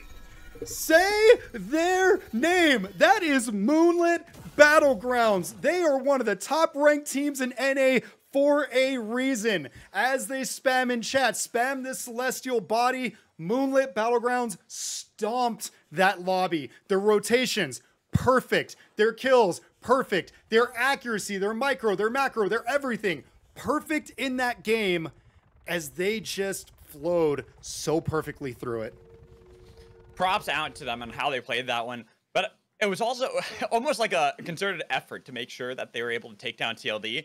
Because I think that was really the problem for Moonlit Battlegrounds. They had some moments where they were struggling against TLD. It feels like TLD are kind of their kryptonite in a lot of these fights. So right there where they're able to kind of get a good fight against TLD, force them to TP all the way over to NBC, who then pick up the pieces from the fight and go, hey, we still have our cooldowns up because you guys all burned them. We can kill off TLD. And then Moonlit Battlegrounds are like, thanks. Now we've reset all our cooldowns and we can fight against you. I almost wonder, like, what did they figure out? Because I've often compared Moonlit Battlegrounds and TLD to that unstoppable force. MB meets the immovable object, TLD. TLD is normally the ones with the solid rotations, the better positioning. And we can't say it was Hunters because they were on some of their strongest Hunters. And that Storm Grenade, as you pointed out, was beautiful to stop NBC from entering that space. But it also trapped them. NBC just rotated down, saw the two-way, had everything preset. And then, like a beautiful orchestra, they just heard the music come in from the fight, and they knew, here comes the teleport, and they collapsed on them. And TLD had zero hope. Yes, Phenom got out with 1 HP, but it was just stalling for time. Yeah, it's one of those games that I got to give a lot of credit to our top 3 teams there. I think all of them had really great moments when you look at a lot of those fights and how they were able to kind of go around that. Like, for TLD's sake, that fight that they had against Moonlit Battlegrounds, had that strictly been those 2 teams remaining, they have a great escape. They reset, re-engage the fight, and I think they win from there. But because there was that 3rd team that they still had to deal with, it was hoping that NBC would not stay down below and would want to join the fight to third party it. But NBC were wise. They knew that the Storm Grenade was there. They only had a couple angles to actually even look for TLD, or more likely would have been Moonlit Battlegrounds, and they opted not to fall into the trap. They're like, hey, we'll just take the easier team to take down in TLD, get us those kill points as well as the placement points. So to double up on that with NBC, earlier on when there was, I think, 4 or 5 teams left, they were in probably the worst position. They were in between everybody. They started getting attacked, and they made this beautiful rotation to the left side of the screen to just grab their little space, held onto it, waited for the right time. The patience in their callouts right there to give them a chance. Most teams start swinging their way out. They're like, okay, we're in a fight. Let's just pick a team and go. They're like, no, no, no, we're fine. We just need to rotate. And their rotations, everything, they played that so well. And unfortunately in this game, there was a lot of knocks that happened off screen. Everybody came out swinging. But you kind of have to. Like I said, you're at this point, if your team that is below a certain threshold, if you don't perform now or in this next game, game 5, it's over. They're falling too far behind. In fact, we did have some of the points that got updated, and Moonlit Battlegrounds now take first place. It's no surprise after that kind of performance. But they also have, well ahead of everybody, the most kill points at 39. They're absolutely dominating in a lot of these. They are getting kills. It's not like they're just playing for placements. They are making sure they're fighting tooth and nail. Very typical MB strategy where they snowball out of control from early team fights. Sometimes it bites them in the butt, like game 1 when they lost to TLD. But in other games, more likely in most games, they tend to snowball and nobody can stop them. And I'm wondering what kind of snowballs we're going to see. I also want to give a quick shout out. So we do have a brand new team, first tournament, first, as far as I know, Scrim. I think Lollipop played one of them, but Sweet Green team, who have actually had some beautiful placement, good positioning, good, like they've done everything right, but they end up getting outhandsed by a more experienced team, a higher ranked team. They're all just master rank. I say just master as if that is a bad thing, but in the scale that this lobby brings, that isn't that high. And in spite of that, sitting after the break at 9th place with a kill with some placement points, they've had everything correct. They just have to land their shots. And so I'm actually going to be looking to them as this finishes up to see if it like starts to click for them. If they lose the nerves, they hit their skill shots and start getting some more KP to their name. No, I am a little worried, even looking at that point total before the break. Obviously, this next game that we watched in game 4, they were the first team eliminated. So that means no points for them, which means they're stuck at that 16. So with teams like Hogs doing really good and moving up a lot in the standings, BBO doing the same, getting a lot of kills, NBC having gotten 2nd place with a lot of kills to their name too, we're definitely going to see that shake up the standings. And I wouldn't be surprised if we start seeing more teams like NBC make sure that there's a huge gap between them and whatever teams at the bottom there are. And you got to wonder too, Moonlit Battlegrounds, they were not that far behind. They were 10 points behind first place. So I'd imagine that they've shot up into first by now, but everybody else, that gap, as you put it, that we had between 5th and everybody below them has been bridged. It's close, and we still have so many games left to go in this tournament. And this one, I think you're going to be excited with what Storm Shift we have. Yeah. Bullet train time. Everyone knows I love my bullet trains. By the way, I will say, Moonlit Battlegrounds are definitely in first place because GCR, 7th place finish, no matter what, with a first place finish for Moonlit Battlegrounds, with how close they already were, they've definitely taken over the first place spot. Like, there's no rhyme or reason that they wouldn't be the #1 team going into game 5. And this is where we have to start seeing how teams are going to adapt, especially because this is really where you're starting to pinch those pools. Look at some of these hunters and look at some of these comps. GCR with my hoodie got Void and Kingpin all on the team. That is going to be a spicy comp.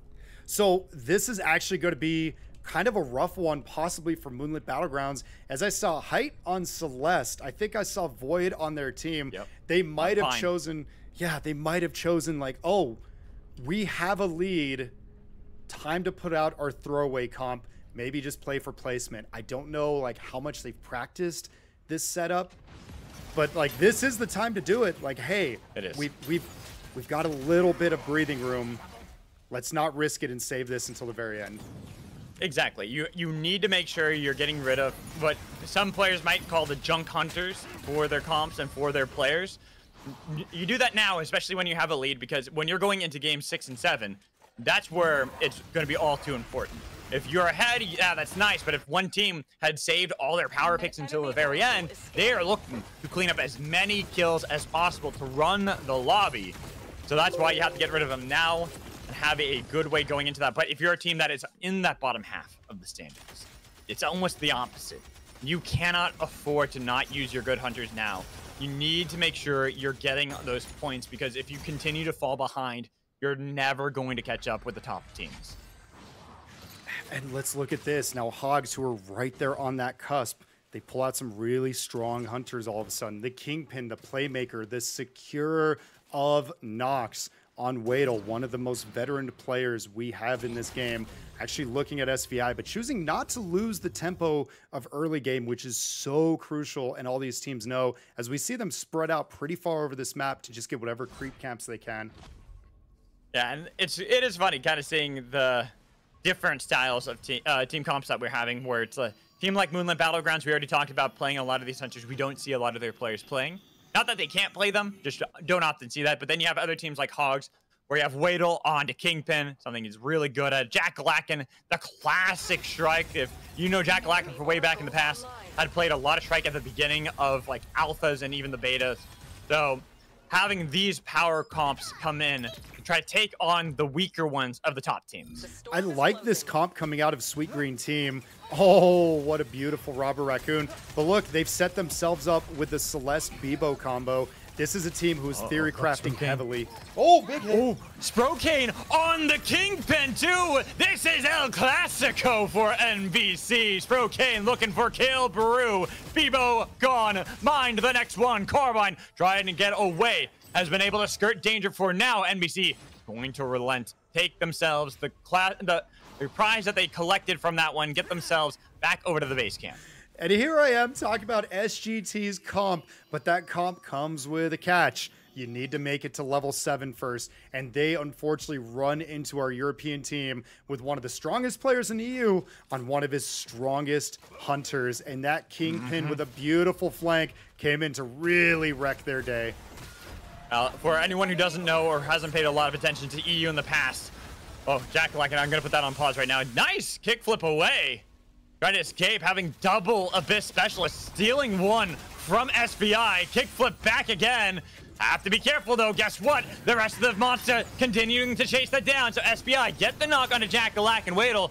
Gonna pull the Wisp all the way to safety, but Monster and Flint don't want to make that too easy. The Vortex Charm did not connect, but it doesn't need to. It just got Weidel away from the Wisp, while Jang gonna get a lot of the attention coming in from SVI as they are hunting to make sure they get the points, but barely. Jack-O-Lantern holds on. Can Weidel get it? He sticks the landing, brings back up Shrike as they barely get Jack-O-Lantern back to land. SVI realizing now they have lost the prize they tried to claim. They've sent him over the Abyss, but Jack-O-Lantern having the double Abyss Specialist was able to kickflip twice, while Monster on land, pulling back in with a flame shield, burning Shrike, and taking Jack-O-Lantern's crown.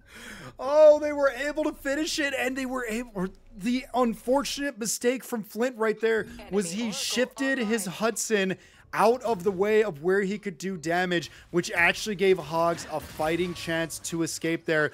But what a beautiful secure onto the Shrike, who was trying to get their glider gas or glider fuel back up, and were unable to do it. Sweet Green Team now in a bad spot because they got third party. Another early elimination for a team that props out to them. New players playing in a highly competitive lobby. But here they're falling early, and now they're fighting here. TEN and TLD, they've noticed that TNN is split from the team and might be an easier target. Good use of the grenade to get some distance for TNN. Talk about playing some of your El Clasicos. Bishop for TNN, something we used to see all the time, especially in NA, but here TNN, even if you made some distance, it's not enough because TLD are not relenting this pressure as they are hunting you down. Beckon barely missing, but it is a good sandwall from TNN. Whoa! With a punch back. TNN, despite getting chased by 3 players of TLD, had taken one. Recall with a blast off, but it's in a bad spot. You had to blast back again with the grenade. TNN down to no health as Lemur hunting him down. Needs that tether to connect with Sinner's Embrace barely going wide. TNN has done a good job of trying to get away, but the tether was there on a TNN. And then Lemur over the Abyss, sending out the orbs. The tether to connect and take him down, but it's going to be trade 1-for-1. What a beautiful two-piece combo, though, coming out of TNN, his original hunter, the Bishop. And did you see how much damage he put out? The satchel, the punch, so when Phenom crossed that line. Oh, that was so well done by the Bishop, but you overstayed your welcome. I don't even know if it's... it was overstayed for sure because the blast off was used. Saw the recalls from the other members of TEN. But the problem was, I think that we had Dylan and FlameDev getting assailed by Ga at the same time, so they couldn't recall. They had to stay here. And after getting the revive onto TNN, now they take themselves an Abyssal Hatchling. But Ga continuing to push into the man coils as, unfortunately, I'm getting a bit of buffering. Yeah, so am I. My YouTube is buff. There we go. The Oh, there we go. yeah, it got some spectator buffering, which is still going on, and it looks like it is in what we're seeing and not actually the stream. So Enemy hopefully, Oracle we're going to see if it fixes itself. But I am getting a little bit. So while we're in this moment, I'm going to take a second then to talk about TLD's team comp, because we did have something kind of wild happen last night. And it was that Abador, something happened and he had to leave during this exact comp right at the start of the drop. If it buffers again, I'm going to do a pause, let it load, and then unpause. But he had to, he had to leave right away. And TLD played extremely aggressive with just the Eva and the KP and managed to get third place overall with like 16 or 17 kills with just the two of them into a very competitive scrim, but a very competitive lobby. Well, see, and this is kind of where we need to talk about like the difference between just being a main and an OTP. Because there are some players that are more like one-trick ponies, two-trick ponies that are really good on one or two hunters, but okay on others. That's not the case for Lemur. He is godlike on so many different hunters, but I'm going to put that on pause because a fight in Ion Acres, losing Shadow Striker, but then 10 getting pushed back by Moonlit Battlegrounds who try to swap onto TNN's position. They have been able to catch up with him, keeping him in a bad spot. The Salvo trying to take down TNN. It will be the rest of MB still inside of the fortress as they got rid of the resurrected Shadow Striker, then fight against Rin and Appios, who've decided to split up. Rin giving their life to try to make sure that Appios can get out alive. Moonlit Battlegrounds treating this like an action movie. You fight off one villain, boom, turn around, fight the second one as now they're available, and they are just winning. They barely took any damage. They hit the Lumberjack combo for the stun and just played both fights to secure all those kills expertly. I thought this was their throwaway comp. I'm sorry. Hey, like I said, it's the difference between being a main and being an OTP. And that also goes for Moonlit Battlegrounds because Pine is a player that is, he is godlike on Strike. There's a reason everyone always talks about Pine's Strike, but Pine plays so many other hunters too at such a high level. There's a reason why everyone always talks about Pine as being one of the best players in Super 5. I like that kiting just now that we saw from BBO, able to just really stave off that assault. TLD actually securing 2 kills right there, but getting out of the way of the train. But yeah, Smart BBO call. playing that very beautifully, just to like stay away, keep jumping back in the Mage Bog, and just say, hey, we don't want to fight just yet. But NBC might want to fight against TLD. It is an experienced soul that's up for grabs. A nice pull from Phenom, trying to make sure that they have control of the Meteor Beast. But now that NBC and Hogs are all nearby, you can see a 3-way fight. No swap from Abador to be able to drag that away, but it's going to be the pull back from Sprokane, trying to make sure they are the team in control of the Meteor Beast. But another pull by Phenom. Which team is going to secure this? It is so close, but it is going to be TLD who get it. Hogs and NBC could not stop them. It actually almost looked like Hogs and NBC got into each other's way. They didn't want to get too close and risk being in that third-party scenario. Ooh, good play by Sprokane. Going for the fight against TLD, but the Beacon gets the stun onto them with the storm encroaching. Palmu's gone. Then, in the 1v1 duel, Phenom beats out Sprokane's Kingpin so they can chase Orlando's with the glider jets, keeping on the Felix, but the burn is a lot, and you have to be cautious. Bungie Shot gets the stun with the slam and the damage from Abador, but it's going to be the flight of the Firehawk trying to get away. The swap, not able to catch up, and he's going to be able to get himself out with a grappling hook, but not if Phenom has anything to say about it. The rings are there. He's got glider jets, but doesn't want to get baited in by Orlando's. Orlando's might just get away. I like how he's using the grapple hook so well. Grab the shields right there off as many creeps as possible. But that was great. They just stunned all of their cooldowns. And in spite of the anti-heal that was applied onto Lemur, he was able to stall for time. And Herd picks up 2. And the Bunny Girl Supremacy Squad are left with just 666 Ella, who's been hit by the salvage hook and destroyed by the spin barrels. Another team gone at BGS, gonna be the second one eliminated in game 5. Oh, Bunny Girl Supremacy, they went 2 for 2 and were able to do so well right there, but unfortunately Shrike needs her space and the salvage hook coming out from him denied that, and she had no choice but to just get sprayed by the Hudson, the one hunter who really doesn't want that. Uh-oh. It looks like we had a little bit of a jump forward, and we had 10 actually get eliminated. We didn't get to see that elimination, so 10 down at 10th place in this crucial Game 5. And now Hogs fighting against Moonlit Battlegrounds. Already lose Jack, Lack, and Jang. Trying to survive with Wadel at the back. They have been able to escape out of the heart, but we see the kill feed. More kills being secured. CLD Glass chasing down onto Gut and also onto, it's going to be just Glass, but Glass has gone easily. Secured kill by TLD. I apologize for that, everybody. I don't quite know what happens. It just jumped there, but yeah, look at that. TLD starting to hurry up and pick up the pace a little bit. Very fortunate they were able to find Glass, and that's one of those, you see it's the last member, you burn every cooldown you've got because you're going to be fine. And GCR, that's 2 teams that they've eliminated as well. Crucial for GCR. They had been leading all the games and points up until last one when Moonlit Battlegrounds had quite a great win. So that takes the first place to Moonlit Battlegrounds. So GCR, they need to not only play for placement, but they got to get those kills as well. Hook! And if they can beat out NBC right here, that could be the time to strike. But we see other kills and fights at the heart. Almost had the beckon to drag in Moonlit Battlegrounds, but they were able to get away to the northern part of the circle, northern part of the heart. They're out of danger zone, throwing down the tree combo. It's only trying to make sure that TLD don't have an easy fight, while Phenom is going for a flank all the way around. You see them taking that glider engine, almost was able to take the pull. Shades of Abyssal Cup 4 going on right there with the flanking KP in the hook, but not quite able to secure it. And I like that from TLD. They know Moonlit Battlegrounds is on top, or they have to have a really good idea that they're there, and they're wanting to chase them down. But now Moonlit Battlegrounds might find themselves in the middle of a few. I'm surprised Brocane went for the pull onto GCR and not on to Amorius, and to try to make sure they get the Orb of Life. That's going to be GCR with that. They're pretty big for them as a fight against SVI. Throwing down the spin barrels and even try to look for the salvage hook, but both of them missing. The spin barrel supremacy with the second wind to push back GCR. With NBC right down south, the train almost was able to collect on to GCR, but they were able to barely avoid the ire of the bullet train. Oh, and look at this. Moonlit Battlegrounds right on the edge right there for NBC, waiting for a chance to make something pop. So we go over here, Guh, just licking their wounds, repairing their armor for free. TLD guarding the corner of this circle. They know there's fighting up top, and they know people are going to move into them as GCR goes out 7th. 7th, early exit again for GCR. It was all too important for them to make sure that they're getting the kills, but also the placements if they wanted to make sure they were keeping up with MB and being competitive with them.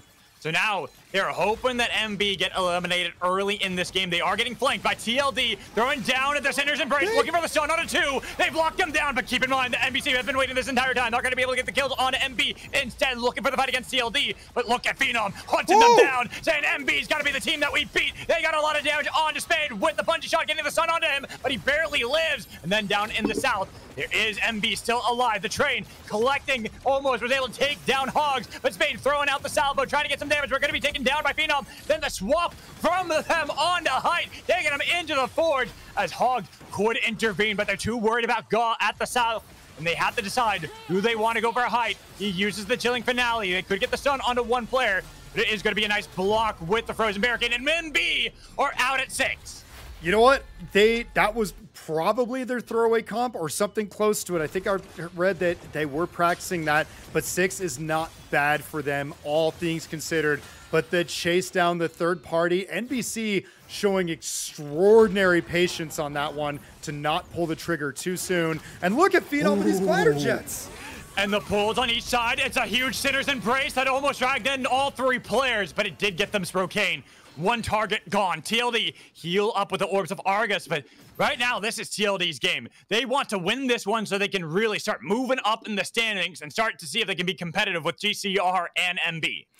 And once again, I'm going to go back to the movement coming out of Phenom. He looks like he's straight out of Initial D or Fast and the Furious. He is just full boosting, and he's also somehow juking in spite of that. He looks like he's going for one target, then makes a hard 90-degree turn, does one little more. Ooh, Orlando's sneaky fox, not found by TLD. So NBC, a team that had gotten second in our last game and really needs to start moving up in the standings.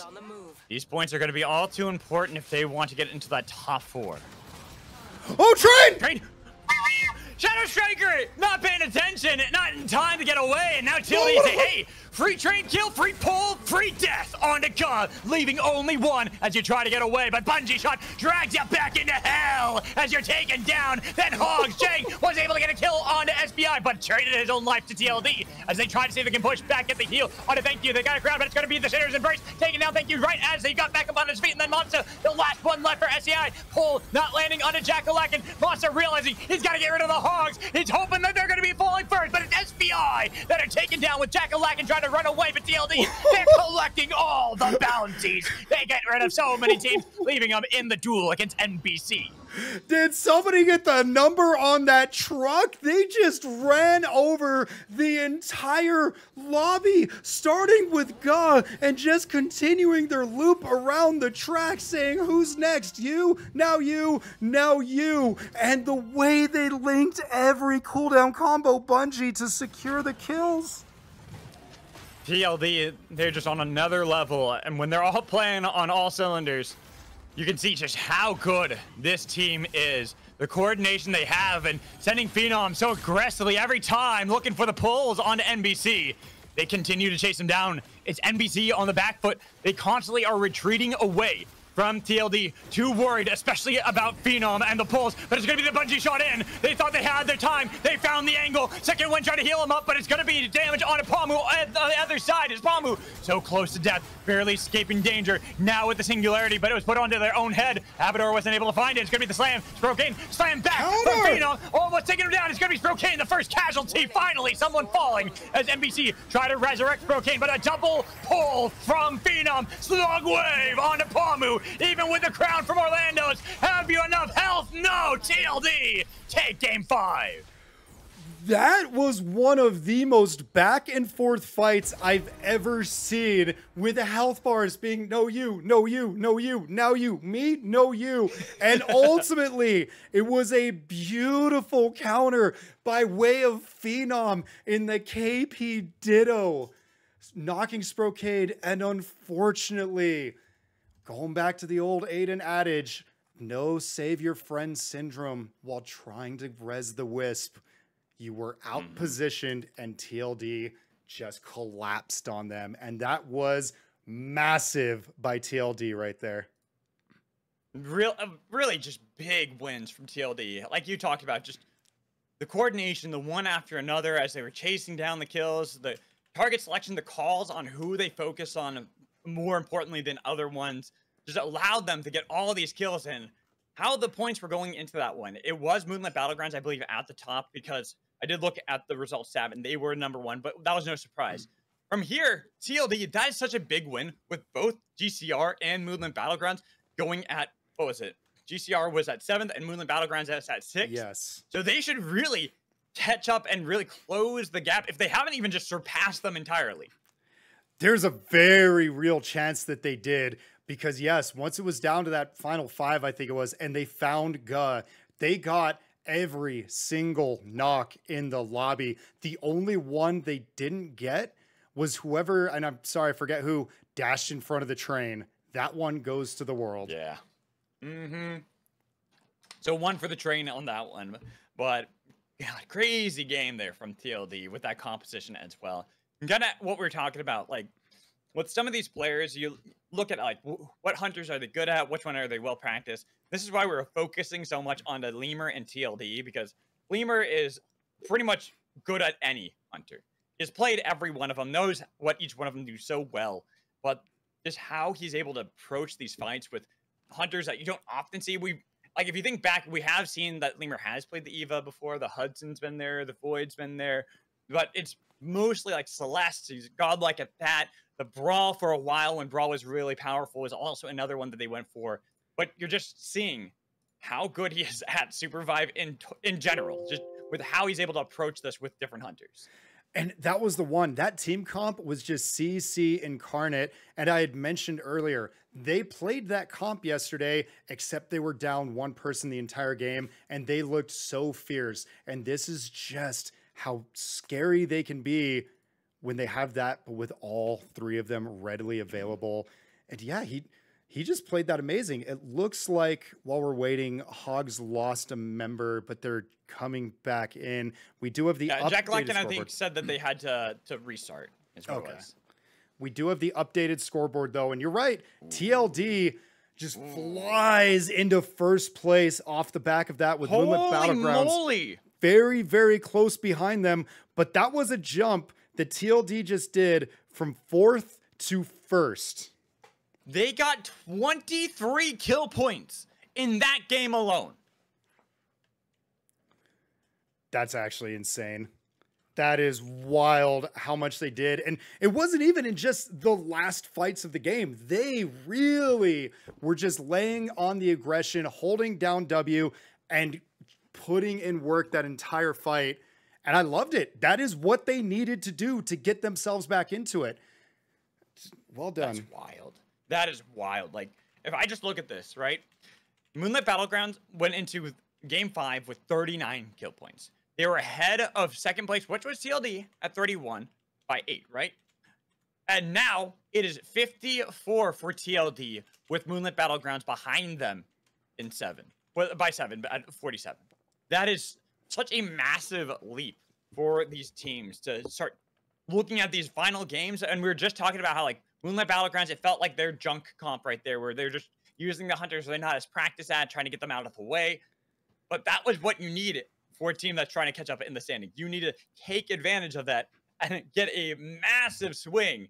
So we look at game 6, game 7s. What teams still are left to be able to do that? Like, which teams have to use their junk comps before you go into game 7? Because you don't want to have the junk comp going into game 7. No, and the explosiveness of that they got 23 knocks. The next closest was 8.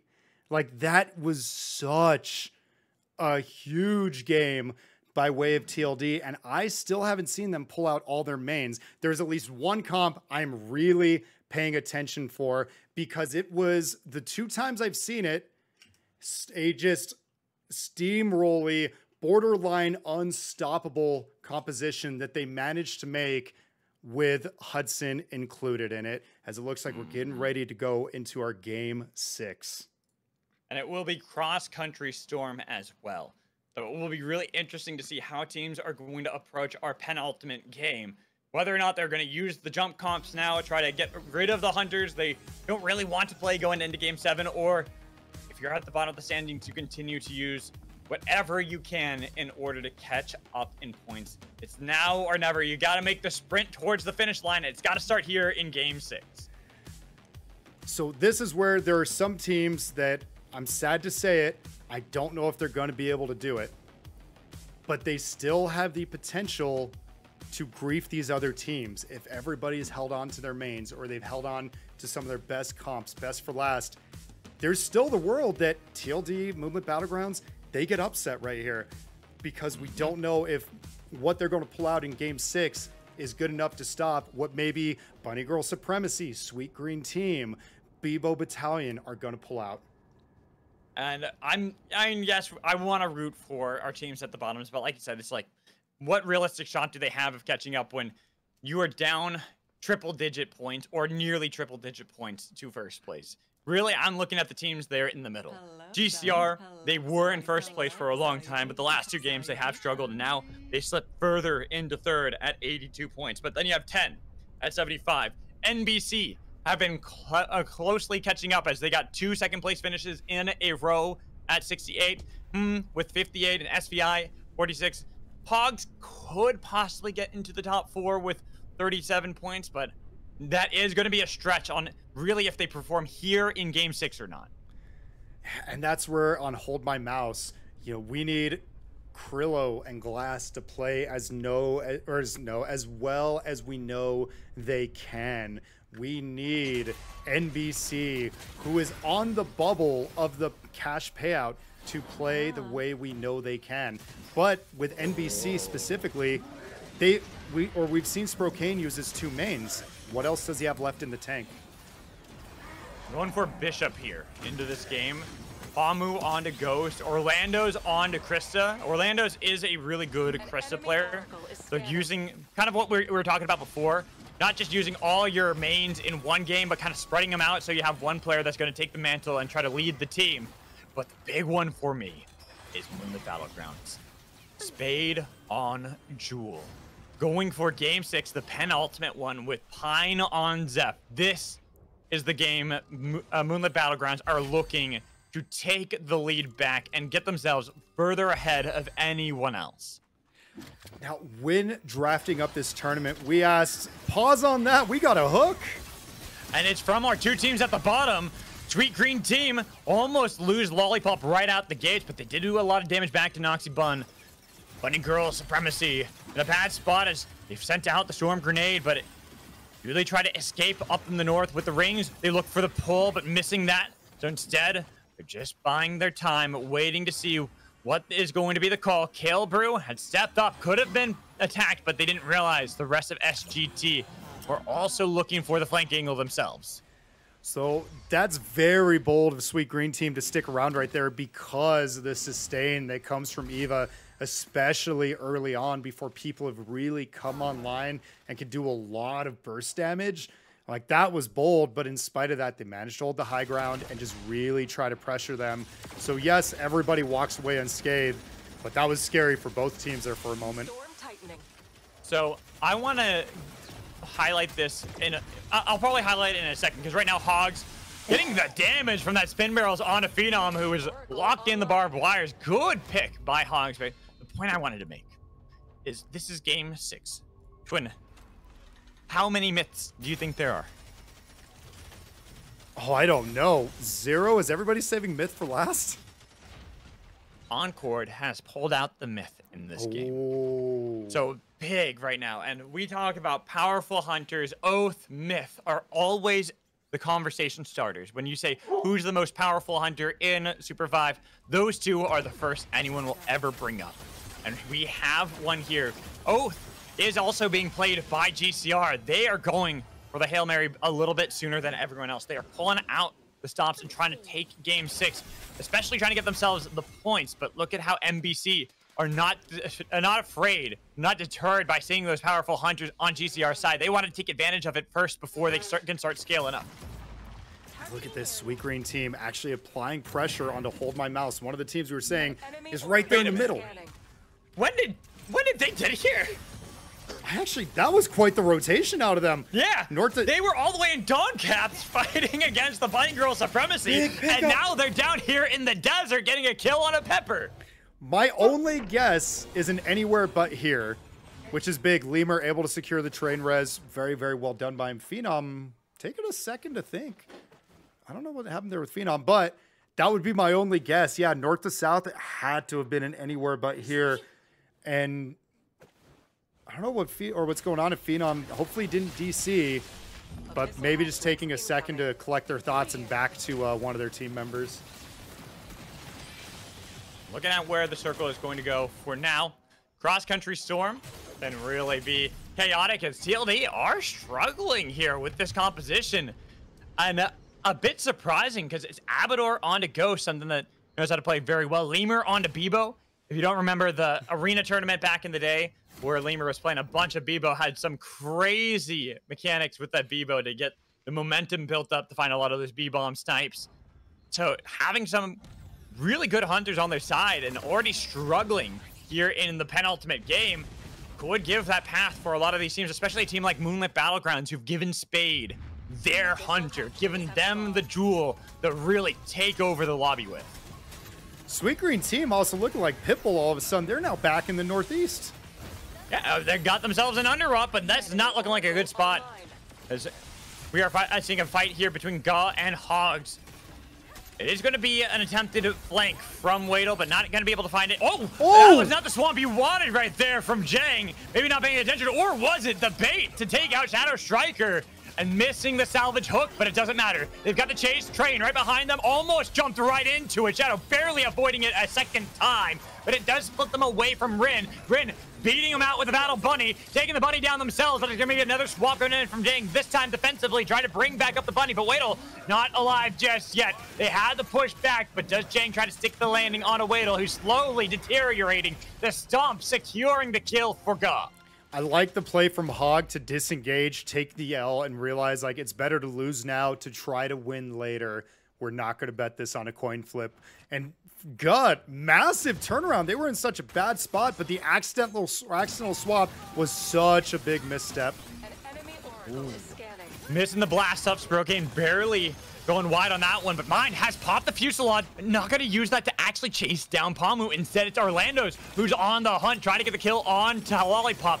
But despite the fact they were alone, a lot had to be used to try to take down Orlando's. Eventually does so, as Sprokane having to use the grenade to try to get away, but SGT in the driver's seat as they are getting the play on the NBC. The European team now on the run, but 10 coming in from the west. SGT, they said, wait, this was supposed to be a fair fight, and now all of a sudden we have to look down the golden team of 10 who dash in with Flame Dab, getting damage, and they are locked in with their own spike wall. No escape for them. Slowed down by the fog, beckoned into the fight as they get the surge onto the back line onto Kale Brew, but Lollipop's gonna be the one that's taken down first by Dylan, then looking for Kale as Flame Dab crashed down. Bunny Girl Supremacy might be able to face off and help the team that they had beaten just a moment ago, getting a lot of damage onto TNN, but still alive. Lollipop will eventually be stomped down, but BGS now locked into the Mage Bog with a pole landing, but is that what you want, as it's going to be the damage crash back upon Nox and Bun, and then looking to see if they can get rid of the Bunny Girl Supremacy. Zumbina is out of there. They are left with only 666 Alan trying to escape in the bog, but the surge from Flame Dab. BGS, the team at the bottom right now, they had beaten NBC, but they couldn't beat the third team of 10 as they still are on the run, but 10 want to secure these kill points so they can move up the standings. But NBC have resurrected, reformed, and say, hey, BGS, you might have beaten us in the fair duel, but we brought in the reinforcements and steal the kill away from 10. Oh my gosh, and that's what we're talking about, the lower level team, the lower placed teams. SGT putting in work, stirring the pot, weakening NBC, but the story of the third and fourth party and Bunny Girl Supremacy thought they could do something. And unfortunately, TNN just played so well right there as Avador's caught out hard. Well, Phenom also had already been taken down, so 2 gone for TLD. It feels like there's a curse for the first place team. If you're in first place, you're a lot more susceptible to losing out in the very next game. As TLD are relying on their Bebo to bring the team back from the brink of death. And I just want to go back to what we talked about there with the prior thing. The whole thing was Bunny Girl Supremacy actually had a great play, a beautiful engage. It looks like Lemur is way in the abyss all by his lonesome. We'll be able to get that crown off. But Bunny Girl Supremacy had everything go their way, and a reverse beckon from TNN actually stopped the KP dunk that was coming in from Bunny Girl Supremacy. And that brief reset, then the ult to follow was just immaculate. Sprokane nearly getting Krilla, but Krilla had the rings until a spike happened. We see that Jang did die to Moonlit Battlegrounds off screen. Our second team out of there, and Hog, a team that was attempting the miracle run at the end to move up in the standings, now out. Same with Ga, fighting up against 10. They missed the Sinner's Embrace, but the hunt is there for 10. Throwing out the full bore and getting a lot of damage. Then the Sun to try to see if they can blast back a kill. Aphios is split away with the boombox. Not going to help out Spike. Shadow, and couldn't get the swap onto the Singularity, while Aphios did get that spike onto Flame Dab on the other side. That can bring back Ga into the fight, trying to collect back. But you got to be careful as you get away. Abyss Specialist for Aphios, constantly utilizing that to try to create some distance. But guess what? Moonlit Battleground say, we will collect the kills. We need yet another Abyss Specialist. They already have 2 on to Spade, and they're looking to take a third away from Aphios. Oh, Ga was playing this whole round so well. And again, a team that's like right there could do well. And we don't get time to talk as NBC is fighting against SVI and Monsters down. NBC, though, are the team that is taking out GCR, are the team that beat them out, and then CGT have to deal with SVI and GCR. It's going to be tough for them to get out of this. They're slowed down, and they can't escape. Kill on the brink of death, finally taken down. SVI beat the battle into SGT, but they have to deal with GCR still in the fight. Lollipop trying to double dash away, but now that you've used your dashes, how do you get away? You got to glide eventually as they hunt down the kills. GCR get 1, but then they lose another over to SVI, who continue the assault. They put down damage on each side, but Jetski barely gets over to the Fragmented Isles. That was just like falling dominoes over and over and over again. TLD back up, definitely hurt. GCR trying to make something happen. But if you notice, yeah, while they were focusing on SGT, they forgot that Supervive Illuminati were right there next to them the entire time. And GCR with that slight overextension, Encore got caught out or got grabbed, and SVI able to pick themselves back up and secure some kills. Goth Cowboy waiting for the timer. Couldn't get a time to be on their side. It is their time to die. Another team taken out by Moonlit Battlegrounds.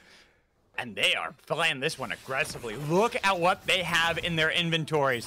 Air Blast Hover Wings, Double Abyss for Spade, Masamune. Boombox, and Masamune as well. They got so much going their way. Even if they don't have the souls, it doesn't matter. They look unstoppable as 10.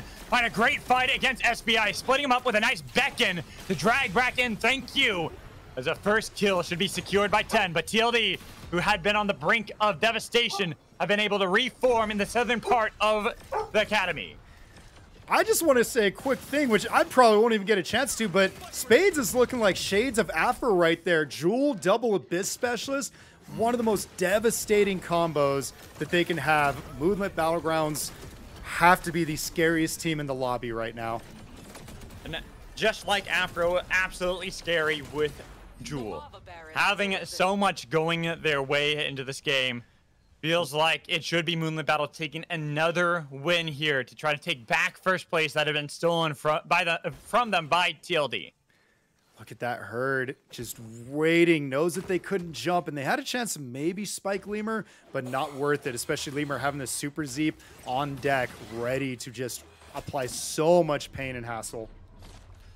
Didn't even realize GCR have lost Encore at some part, so they are down one player, while we see SBI Flint chased away from the island by 10, back into the storm, and a little bit of land there, kind of with the corrupting zone and with the storm, but here's that cross country that's going to force the teams over here. Flint trying to go back to where they had been previously. Came in from the north, but we see that GCR chased away. Jetski could not hold on to the land they once claimed.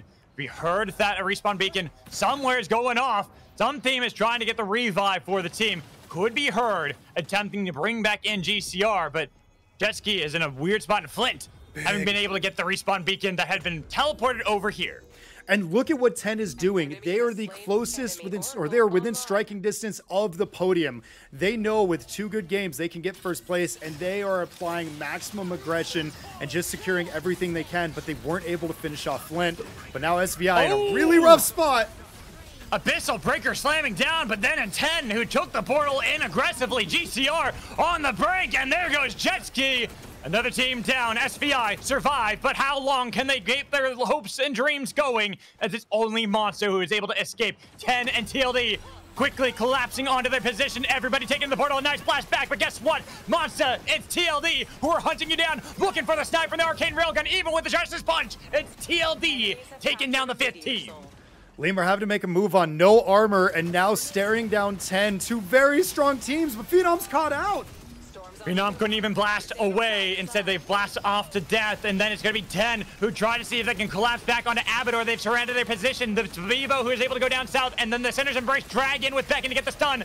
Then the turn around onto Abador. But keep in mind, Moonlit Battlegrounds are here, and same with, they've got a crown. 10 taken down. It's a crash of lightning on each side, but which one is stronger? You can hear the thunder as it follows up onto 10. TNN trying to get away, but they have the heals from the orbs, but do they have the distance with the mage? They couldn't get away. 10 now have only 1 player surviving. I really like this from Lemur, at least doing the Robber Raccoon to try and get something going. Sets his sights on Krillo. Krillo misses his dunk, though. And Lemur wanted to be able to get his own steal on the crown. Nice anomaly with the Tonk Tonk to try to create some distance from him and Krillo. Back over on land, using the Feather Tech to get over the wall into Mage Bog, but it's going to be a tricky spot to survive. I love what Moonlit Battlegrounds did right here, by the way. They got into a fight, and they're not going after the whole team, just one at a time. Smart call here from Moonlit Battlegrounds. Just take the stragglers out. Flame Dab, going to be an easy target for them. More points secured by Moonlit Battlegrounds. Well, we know that Krillo needs to get this kill on to Lemur, but it is a Bebo you're chasing. He has a grappling hook and the Tonk Tonk. At any moment, he can drag you into the storm. Brian Koala movie part 2. Lemur is moving so well. Dodge, duck, dip, dive, dodge. Dang it, he is moving fast on that Bebo. Speaking of moving fast as well, Krillo, face steel chain getting a lot of distance. Only one team This is rough. have all 3 members alive, Twin. Only Moonlit Battlegrounds are fully formed. Everyone else struggling, hoping to find something. As we can see, the respawn beacon that had been placed down by 10. Grappling hook to try to get away. Lemur gets to land, but he has to deal with it. Krillo is up in the north and knows that crown is close. But how long do you wait? Do you let him get it? He's only got 7 seconds left on the clock. Seems like Lemur just going to stay in the brush and hope to survive. If he can get this play on a Krillo, might help out the team, but afterwards, I don't know what you do. I feel like TLD is playing for placement, saying just go for second because there is no world this little Bebo can hold their own. But look, he's run Glass into 2 separate teams. Yeah, he was able to go right through the middle and tries to survive, but Spade not making that any easier. With a crash of lightning in the eye of the storm pop. Hope to chase down Lemur. Guess what that meant? You let the team out split, and now it's going to be a Height who's taken down because 10 had gotten their respawn in the beacon that they had placed down below. Oh, that was so big. The overextension from Moonlit Battlegrounds being too big for their britches. But Spade Storms, you do have a very lonely Krillo, and this might be the last ride for Lemur. Could be, but throwing out the V-bombs. That's going to be the crash. A nice bat back. Tries to grab the Tong to collapse back, but it is going to be the final dance for the last door. As now, with 3 teams left, 1 wearing the crown, throwing down the Sinner's Embrace, but look at that drag all the way on the other side. Pine still alive, but it's not looking like a good spot. Trying to go for the second window. It's going to be the Ice Roar thrown back in by Flame Death, and now it's going to be the chase in coming in from Krillo, looking for the duel, but couldn't get the damage onto her. Instead, it is going to be Spade chasing down onto Krillo, while Pine had to take the anomaly to escape. Now, I love what we're seeing here. 10 relatively staying together. They got a little split out, but they know they have to apply the pressure onto Moonlit Battlegrounds, who have so much going their way. In spite of only being 2. Don't chase into Spade right here. Spade sees it. He knows the angle's there. Trying to go for it, but barely missing. 25 seconds on the clock. U10 try to tempt fate once more. The Abyss is in front of him. 20 seconds are on the clock, and Spade is still alive, while Krillo behind them might have to do the same. Has Glass nearby, had been able to get the Death Box revive onto the teammate, but not looking good. 10 decide to strike now or never, with the clock quickly going down to 0. 5 seconds left. They found the snipe onto 1, but the crown has been popped, and Moonlit Battlegrounds get one more chance. Oh, that was so close to spiking the crown. They got the 1, but not the 1 that mattered. And now Moonlit Battlegrounds has a chance. They've weathered the storm. The storm Jewel has weathered the storm. And Moonlit Battlegrounds is down, but no longer out, as 10 was just before them. We see this attempted steal taken away. Height does get the knock on the Glass to that point. For Moonlit Battlegrounds, if they can stomp onto Lewis, 10 don't even try to venture over. They realize how fruitless that would be, and they would only put themselves in danger. Despite having the Boombox and the Abyss Specialist they stole from Pine, they do not want to tempt fates. They know that with the cross-country storm, they quickly are going to have to move off of this lone island. Now, I like this from Krillo. He has the scuba gear. They know somebody's around there, and he's using that little shred of water to stay invisible. But unfortunately, the ghost noise made too much noise. He got out, but Moonlit Battleground is getting chunked. Hey, Krillo's still alive. He was able to get onto the other side. Well, 10 use that to their advantage, and they try to see if they can press the issue onto Moonlit Battleground, sending out Sinner's Embrace, but no stun. Already lost the eye, and 10 closing in onto the position of Moonlit Battlegrounds, while Krillo playing for the rat strats. He's looking for anything, a crown, a kill. He doesn't even care. As long as he can get second place for the team, that will be a win. Has he been a good player, though? He gets down the gift giver, and we'll see what it provides him. A res beacon, a crown, we don't know, but Krillo might have a chance at getting back in it as Moonlit Battlegrounds and 10 are facing each other down. They're hurt, they're cut, they're bleeding.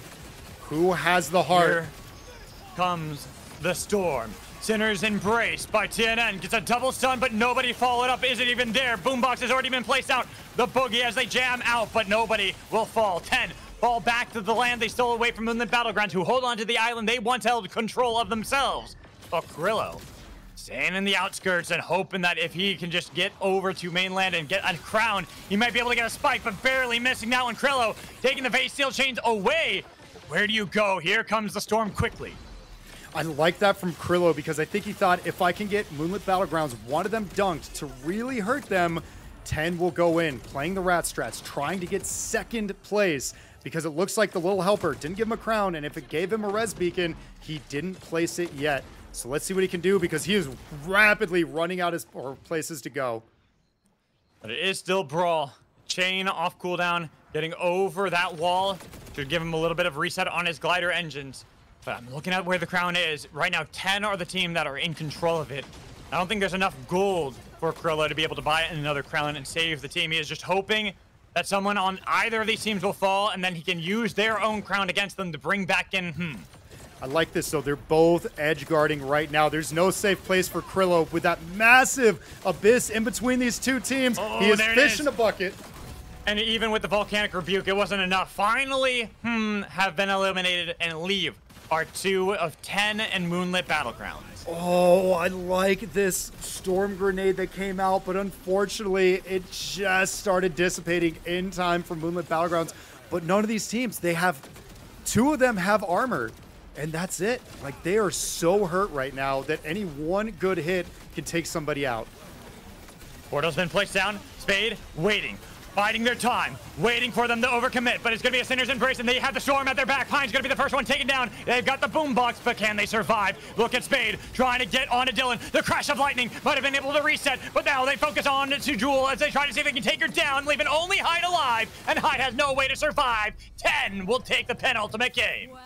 CNN, you played that so well, dude. You played that so well.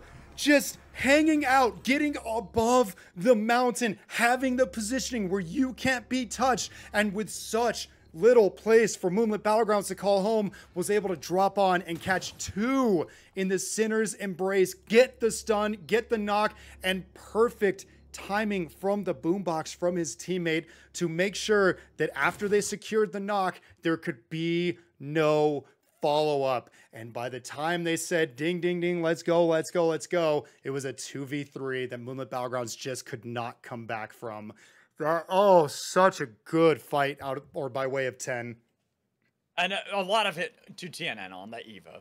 Really great stuff from this Eva player. I mean, we've seen TNN really exploring outside. If you think back, I remember TNN as the Bishop player, like the NA Bishop for so long, but has really been able to show that they have grown outside of that comfort zone and has been able to explore these hunters so well, such as Eva, and being able to take this game. I talked about it before.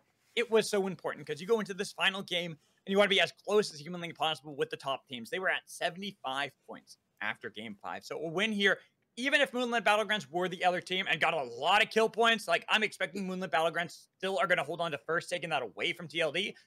But 10 will definitely be catching up to both Moonlit Battlegrounds and TLD afterwards. I am curious, though, what 10 is going to do for their comp, because TNN has pulled out his probably top 2 hunters, his Bishop and his Eva. So what else does he have in the tank? We are going to have to see. We're getting the updated scores right now. But what I do know is that in this last game, we have, I think I saw them say, at least 6 Hudsons are going to be coming out here by these teams.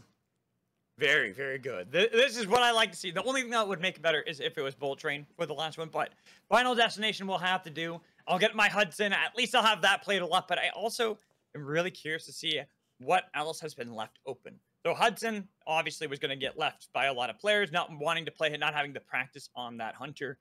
But I was talking about before, there has been a significant lack of myths being played. So I'm actually expecting to see a lot of myth in a lot of these compositions as well for our final game. A lot of myths have been saved. Hudson has somehow been saved. I know what TLD's comp is going to be. We discussed it earlier, and it looks like we know what, well, those behind the desk know what everybody is going to use, and I'm excited to see this. It has to be a lot of myths. This is not going to be an easy lobby for anybody. And if you were nervous and you realize like, oh, game 4, game 5, we have to pull out the best of the best to catch up, you are about to have a very scary, rude awakening coming into this game 7, because we know a lot of these teams save the best for last. Someone mentioned in chat, TLD have not played Hudson, so Lemur Hudson, but they haven't played Felix for Phenom either. So that is a big, big hunter for them. That's something that we know Phenom is so good at. And saving that for the last, this is what I was talking about. The strategies you'd have when you have to play every hunter at least once. What are the options for you? How do you approach this? And TLD have decided to save some of the ones they've had a lot of practice on for the very end. So, updated scores. Moonlit Battlegrounds in first. TLD still holds on to second place. 10, what they did was they've closed the gap, and they've managed to put themselves in that third place positioning, just 5 points behind TLD. Like, keep in mind, the reason why 10 were even able to catch up that much is not just from winning. I was talking about before 10 needed to start getting these kills, right? I was saying that of the top teams, they had been at the bottom. They weren't really getting the kills. They were just playing for placements. Not in that game. 21 kill points for 10, moving them so far up in the standings and really keeping them competitive. They're behind 17 points to Moonlit Battlegrounds, sure, but that is not an insurmountable amount. They are only 5 points behind TLD as well.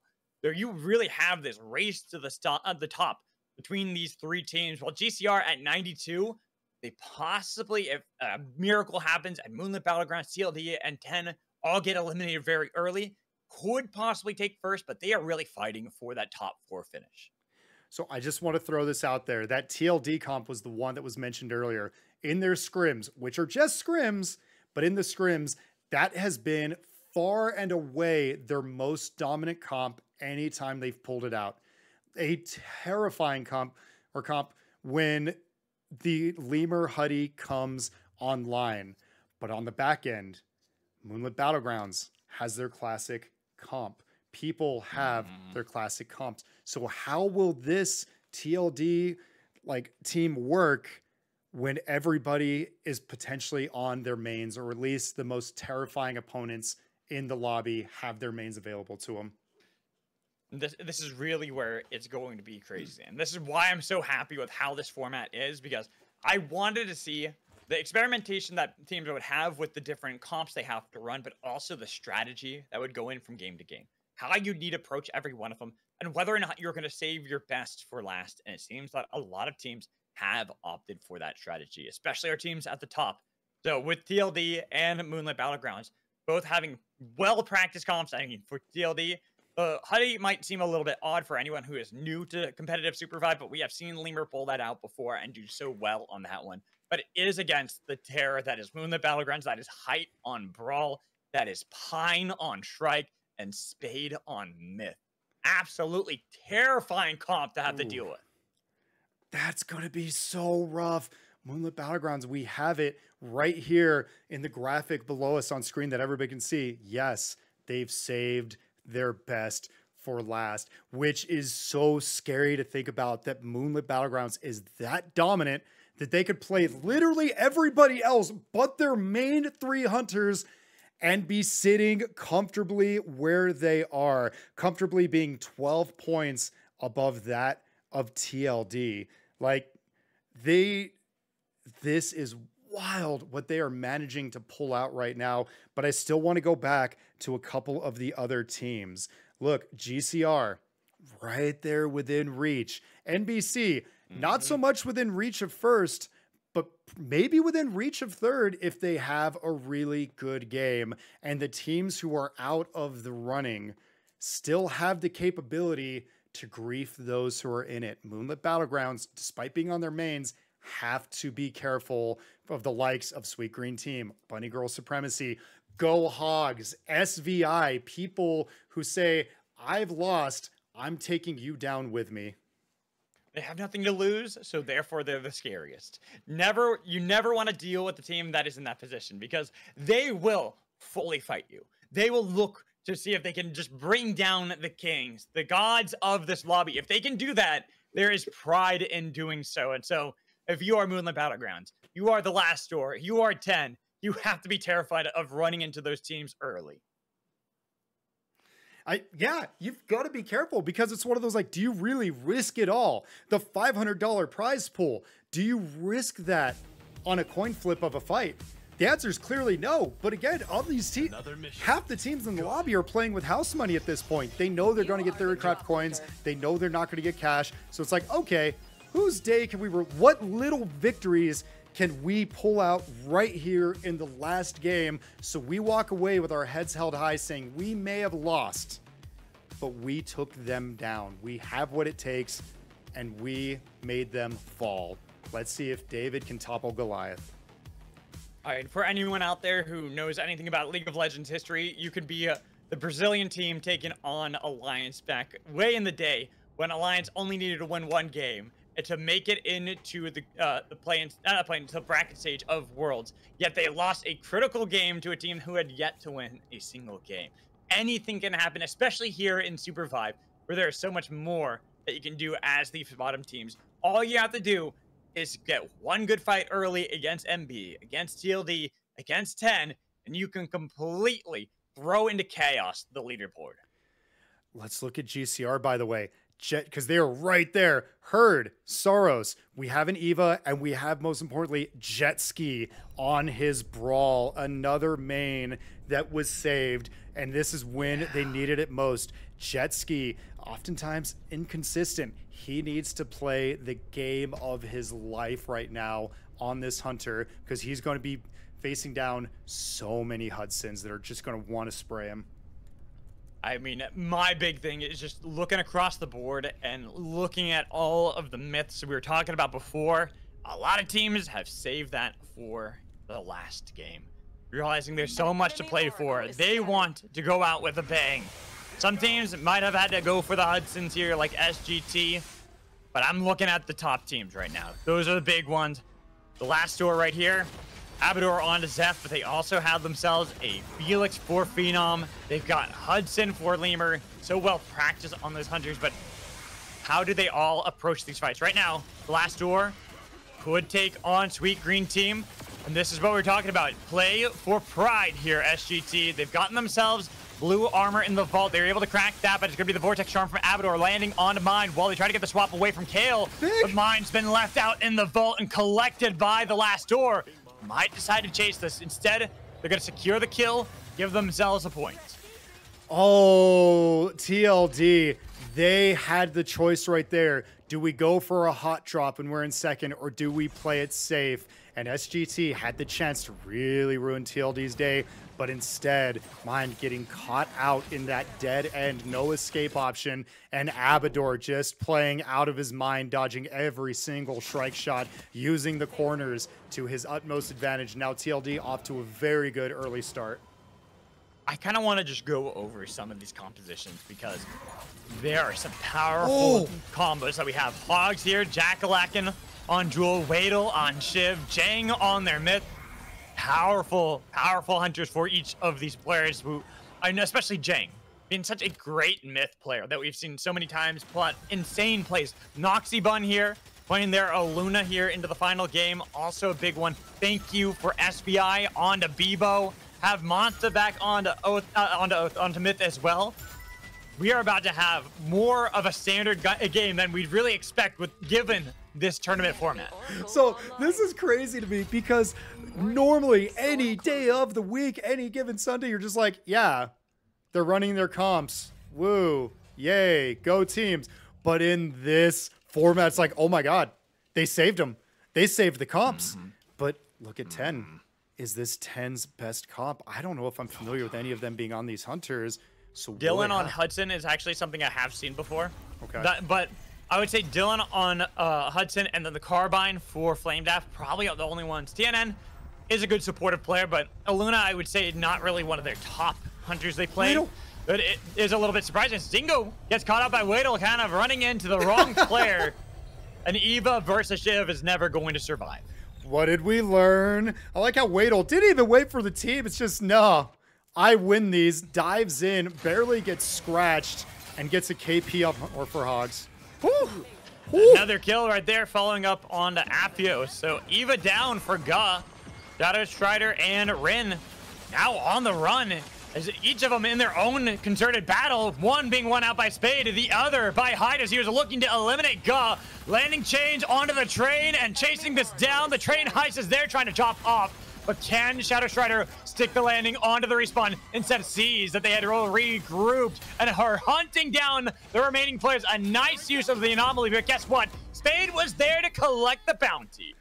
Oh god, how many 1v1s? They were in 2 separate 1v1s and were winning. Moonlit Battlegrounds were just outplaying some of the best players in the world like it was amateur hour. And Hogs continuing the assault on the Bebo, or the Team Bebo, just Bebo Battalion, sorry. Like, Hogs are playing so well as well. Hatchlings are spawning soon.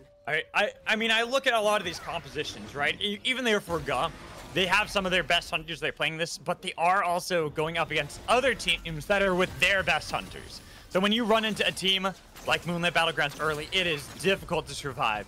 Same looking over for GoHogs. They run into the Bebo Battalion, and they, for GoHogs, have their hunters that they're so well practiced on and love to play. So for a lot of these teams, I have maybe some hunters, but not all the hunters that they feel that comfortable with, or none at all, for given some of the compositions we have seen. It's just unfortunate that they run into some of the top teams right away. This is big for TLD. This is so big if they can get a jump onto Moonlit Battlegrounds. SVI on their mains decided to exit stage north. But now, if TLD can get a good pick here, this could be the tournament deciding moment right here. Moonlit Battlegrounds, TLD, staring one another down, taking the glider jets onto the other side. Lemur making sure to hold strong on the other side, try to steal away and get themselves the Guardian Archangel. They got damage on a Spade, but now they have to deal with Pine. Pine was right behind them, but they got a lot of damage. They're going to be the second win a little bit too late from Amador. They've already lost Phenom. That's the front line, but look at the damage coming in from Lemur. Trying to put down the spin barrels, but the gold armor of Moonlit Battlegrounds is too scary, so they decide to take a ring to try to get away. Lemur will have to leave his Zeph alone. Amador had to go down south, probably looking for the train res instead. Oh, what a turnaround, too. They were able to hit the Huddy ult onto Pine, the person you want to pick up, but he was able to get Jest on the other side of a tree and sustain and weather the storm. So Moonlit Battlegrounds, in that crucial anime-style moment, are the victors. And I'm kind of just looking at where everyone is now running. With one team already gone in Ga, the other teams that could play spoilers. We talked about before, Sweet Green team. An enemy oracle Could always be the spoiler team or the Bunny Girl Supremacy, who are right outside of the heart. But it is another team that is with them at the bottom that is nearby. SGT is probably the team that they hear as they're walking down the tracks. Do they want to go for a fight against that kind of team, or do they want to look for that pride play that we were talking about? Take on one of the top teams. It does seem that they just want to play for pride in winning a fight against Sweet Green team, but barbed wires have been put down on both sides, so they got to walk through it and see what they can get. As you can see, that 666 Ella almost was able to take down Mine, got him low. The barrel. But they have been rooted. Bunny not going to be able to get out of that one. Kale had to swap back to the rest of the team while Noxybun almost was able to collapse back. Now they're over the abyss. Nice dash away with the hovered jets, but it is going to be the spike regardless. SGT on the run. Kale with no health taken down by the Battle Bunny. And out of nowhere, TLD. They soar in. They steal away the kill from the Bunny Girl Supremacy, and then they look for the fight back onto them. BGS, they fought the team at the bottom. Now they got to fight the team at the top, and they are absolutely trounced. Noxy cannot escape. TLD getting more points for themselves. Oh, you bit off more than you could chew, but I just want to talk about one thing that Noxy did so well. She hit the root on somebody gliding. They got stunned over the abyss when they were already down low, secured it, but TLD with a third party, and that's what they needed to get themselves back in this game, was a jump like that and eliminating two teams in the process, and looks like BBO also sent back to lobby. Another one of our teams that unfortunately at the bottom already eliminated. So we have our bottom three teams out of this one. We see that NBC getting the pick onto Encore, but the other players already at Kobayashi's kind of waiting until the sun will rise. Have about 10 seconds left, so enough time if they need to hold on and wait it out, but it is going to be more important on how they are able to fight afterwards, especially getting out of Kobayashi's with so many teams honed in onto this position. I like this out of Moonlit Battlegrounds, nuking to secure the soul, and 10 playing much more of a macro game this time. Definitely not on their most comfortable picks, so they're saying like, hey, play for a position, get picks, maybe if we can secure the soul, but they didn't press for it. They knew like it's not worth it to take this fight, but Moonlit Battlegrounds really getting their snowballing game rolling. Moonlit Battlegrounds and TLD, the two top teams. So 10, even if they're playing for placement, they gotta they got to fight aggressively against TLD and Moonlit Battlegrounds. The earlier one of those teams gets eliminated, the better for 10. 5 points behind TLD, not that far behind, but being 17 points behind Moonlit Battlegrounds, a lot larger of a gap that they have to overcome. And if Moonlit Battlegrounds are the second place team, that's going to be devastating for 10. But right now, GCR, team fighting for the top 4, losing to TLD. Nice sidestep from Herd, having to take the portal to try to get away. But it is eventually going to be the follow-up with that spin barrels that takes down the second player of GCR. I can't believe he got the spike on Soros through his own portal. That's about as disrespectful as we're going to get as GCR. Such a strong team getting absolutely swept on by this TLD comp. And another hook!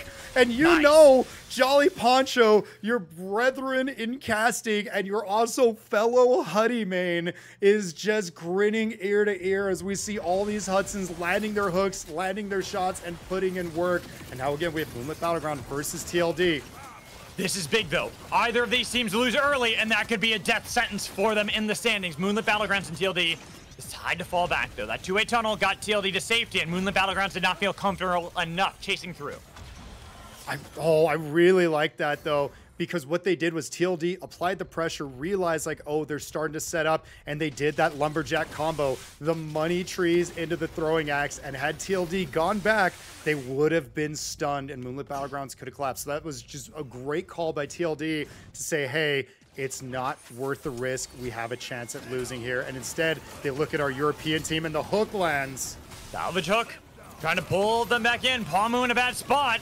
Couldn't even phase walk away, then ripped apart by the salvage hook with the Flight of the Firefox, burning, grounding, making sure that Orlando's is dead. NBC on the run as they were hoping to crack that top 4, but now it's up to Sprokane to make sure they can do so. Will MB play onto TLD? Two-way tunnel, they jump through, but they don't want to fully commit, especially with the high ground for TLD. It could have been bad, but they put down the rain of arrows with the chain on it to the wrong one.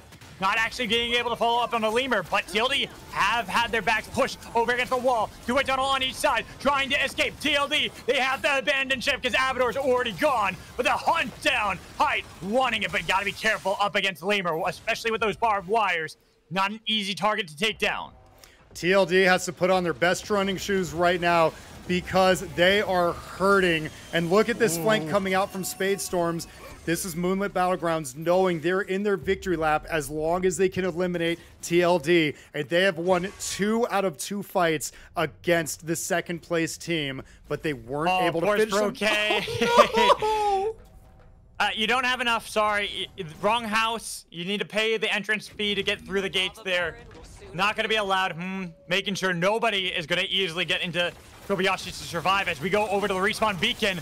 Attempted by TLD, stopped by Hogs. 2v3, Lemur out. Only Phenoms left. And if Moonlit TLD fall here, Moonlit Battlegrounds will secure victory as Phenom chase down 10 on top of them. And there goes the last door's hope. I can't believe that happened. TLD kept running into Moonlit Battlegrounds and losing, and they tried it again and they lost again. And then when running away, we talked about, we'll talk about that in a second, is SVI putting in some work. It is nighttime. It is time to fight in town. The guards are all sleeping, and you have set up this base, but it's now going to be your tomb with no escape. The jump pad attempted. Just Glass was able to jump over the walls, but Monza is hunting, prowling, looking for Glass. The train's right there. Almost was able to find Glass, but now that you have only one escape, it's down south. Can you even get there? He hops on the train, saying, I got a ticket and I need to escape. But with GCR already there, have no reliable way out of this one. Even with the Sinners and Braves, it's going to be their death that they have sentenced. SVI, every tournament always has at least one game in them. One game where they pop off, and it looks like it's going to be Game 7, best for last. Hog running into 10, Wadle going down, but going back to Hog, we talked about them. They're a team who isn't looking likely to win this lobby. Both shifts used right there by Jang, so smart. But yeah, they aren't looking to win this lobby, but they're looking to ruin it for others, and they've ruined it for TLD. And for 10, they need Moonlit Battlegrounds to be the next one, and that could be their win. With 6 teams still remaining, 10 in a good spot. There's always the opportunity, but we see more of these walls being placed down. We are getting teams into Kobayashi's with the circle. This is crazy. I love this. Like, I didn't see where the final destination was. Look, it's right there. It's right there where the core has been moved to. They moved the core to make sure teams can't get in through that entrance. This has been absolutely brilliant by them. It was not my intention to have a Kobayashi's ending, but you know what? Let's throw chaos at the wall. Let's throw caution to the wind. Let's see who is setting themselves up. I noticed Jang has an air blast. Who else has something? Monster, that abyssal scale could come in big. I like the mega avalanche on thank you. Could really hurt somebody. And GCR doesn't really have a whole lot except a two-way tunnel to reposition themselves if they need. An enemy And oracle the is fact spawning. that they moved the core to where the circle will end for its final destination is even better. Now, the two teams at the top. Which one wins will dictate the pace of the game and the tournament, as 10 are put to the brink. Dylan tried to get away with a hover just but couldn't escape, as it's a two-way tunnel put down by 10, leaving Flame Dav alone, meaning that Moonlit Battlegrounds easily stomping down more kills to get an even further lead. Right now, they are approaching the finish line of their race. Hands are off the handlebars, and they are waving to the crowd as they know they just have one or two more little things to complete to finish their secured win. And man, they have to be happy. They have the spot. Oh! I know what you were going for there, and I appreciate it. Got close with the beckon, but it's gonna be some time until we have. Wait, what is going on down there? The guard is What freaking up with out. Yeah, the minion is freaking out with all the walls that have been placed down. That was weird looking, but I'm looking at all these teams that are inside of Kobayashi's right now. Another crown should be popped here. Sprokane's been having that for quite some time. And we even see that 10 only have TNN alive. Moonlit Battlegrounds are the only team that hasn't been invited to this party. Bye-bye. So, no, you talk about the teams inside. I'm looking at the team outside. What is going on with this town guard? He wants to get back to his position. They're pushing him, and it's making him freak out, I think. But no, look at the team on the outside. Moonlit Battlegrounds saying eventually they're going to run out of space. They're going to start something. Oh! This is a battle of who can get pushed into the core. Because now there is only one reliable escape, and that is through with the tracks. Otherwise, you gotta hope that you have a jump pad still in your pockets. Base camp placed down by SVI. As I don't think any team's really gonna look for a fight for quite some time. Like, right here, TNN, there's no reliable way you can actually get onto the core, especially with air blasts that are available for players to push you into said core. There's no crown that you can pick up because you don't have a base camp. You don't have even the crowns nearby. Look at how this map is right now. Where are the crowns? They are nowhere nearby. I like this, though. GCR placed a two-way portal. They have an exit, or they placed it to try and trick people onto it. But I'm inclined to think it is their escape option if they need. Thank you, trying to make something happen. But man, this edge guarding from Moonlit Battlegrounds is beautiful. Everybody is going to be trapped in the town, and they're going to get pinched onto the core. And I don't know, like, Moonlit Battlegrounds really set themselves up for success. Thank you's going golfing. But the thing is, even look at where the final destination is. Moonlit Battlegrounds are still going to have to play with the Abyss. It's still going to be hard for them. Even though all these teams are grouped up, you eventually are going to have to go over that little ledge and try to see if you can go into this full-on fight as everyone is grouped up into town. We have a town meeting going on right now, but everyone take their bets. Which team is going to be the first one eliminated out of these top 6? I feel like it's got to be 10 with just one member left, and he's desperately trying to get to the core. Did you see that with the two-way TP? No, Trying to drag them all the way into the storm. So Palmu was taken down, same with Jack-O-Lantern, because they used the two-way TP to get 2 players out in the storm. So it was right. It wasn't a safety measure. It was a trap. It's a trap. And GCR securing some free KP in the process. I don't know if it said world or them. Oh, you're playing with fire. You are playing with the torch right now. On the core is sticking it. So they are going to bring back Jack-O-Lantern, but someone has gotten the guard's attention. Here's the nuke. Where do you go? Everyone's in chaos as the nuke will annihilate. Go Hogs, throwing teams over to Moonlit Battlegrounds. GCR, 10, and NBC are all gone. Only SBI Super Illuminati were able to get out of that one. Moonlit Battlegrounds on the other side. The victors of the whole chaos, as ThanQ now realizes they have no escape. That's a good nuke. That's a good nuke. Moonlit Battlegrounds securing so much KP in the process with nowhere left to run, and Wade will be the only one to get out and try to fight into the loving arms of Moonlit Battlegrounds. SVI, I love you guys. I love this team so much, but I don't know if... Ooh, you're going to do this? Oh, I know what they're trying. They have Eva. That is going to be their only saving grace. But eventually the nuke is going to be off cooldown. Eventually it's going to be thrown at you again. And this time, you don't have a reliable escape as they already got the kill on a ThanQ and no Tonk Dunk remains. Rain of Arrows doing a lot. Bird Bomb sent out and they found the Illuminati. They're done. They are dusted. Moonlit Battlegrounds are your pool party victors. Spam this celestial body, cause Moonlit Battlegrounds, and you say their name with your chest, just stomped this entire lobby. They had everything, and most importantly, they won their anime confrontations against the second place team of TLD on TLD's possibly most dominant comp in recent history. They deserved this win. They played out of their minds.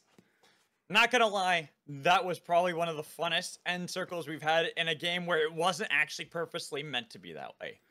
There was no plan, no coordination, and yet we had the full meeting going on in Kobayashi's 5 teams all there, and just one nuke from Moonlit Battlegrounds completely annihilated the lobby. And that one nuke was actually just insane. The fact that they had the ability, the frame of mind to just stay patient. Don't press it too soon. And what do you know? They saved it until they exactly needed it, and it paid off in dividends. Because even if there was a question, would they be able to secure this? It didn't matter. Because they got 6, 7, 8, I don't know, it was a flurry of death along the side, with Moonlit Battlegrounds getting the bulk of that credit. Honestly, incredible. And just having that as the way the game ends, Supervive Illuminati barely escaping, almost all 5 other teams killed by one nuke. Crazy endgame. But we do have back in with us, we have Twin 1 alongside with Twin A, Jolly, Poncho, and Logic is a question mark? I think Logic said he had to take off, which is fine. Okay. So yeah, well, the question mark was originally built for you. So we're just going to hang on to this and... Oh my God! Ooh. Let's go! Let's go! Let's go! Snarf, absolutely insane. Oh, geez, I missed it. I was like, what happened? Was it? Holy Damn! Yeah. Wow. 50. Wow. Oh my One God. You for got each those flexing person hearts killed in by that chat, throw nuke. them now. Yeah, if you Drop the have flexing heart. a recent sub, spam the Supervive W. Spam it for Snarf. Spam it for this tournament. Spam it. I'm going to need Jolly or Magical to start talking because I'm actually tearing up from that. No, I got one. Spam the W for Supervive because Gosmo would just W Supervive today.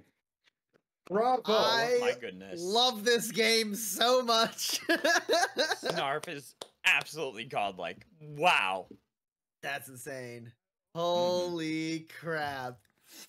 I'm sorry. Oh my God. Okay, so that's a personal best for us, and it's not close.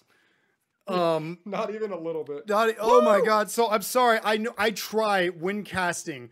I try my best to just focus on the game, focus on the cast, focus on my co-caster, everybody else at the desk with me. But I have to stop and acknowledge that. Thank you so much, Snarf. Like, thank you, everybody. Thank you, Supervive. Thank you, Supervive devs. Say that again, John. Coming in. I was saying Matt Jetski Jetski. just came in with a gifted sub, and then we also have Flint. And Let's go! We're No. 76% of the way through a level 9 hype train. Oh my god. I brought this pool noodles just because I'm like, yeah, pool party, and now I'm just Alright. oh my Hold on. So I need to while Magical's getting that, I need to talk to everybody. For those who didn't see my post in Discord, Juice, thank you. Lemur with a fat raid. Oleg rules. Thank you so much. You're insane. Okay, I need to talk. I swear, I need 30 seconds to tell a story. I'm do you want my mushroom? I don't know.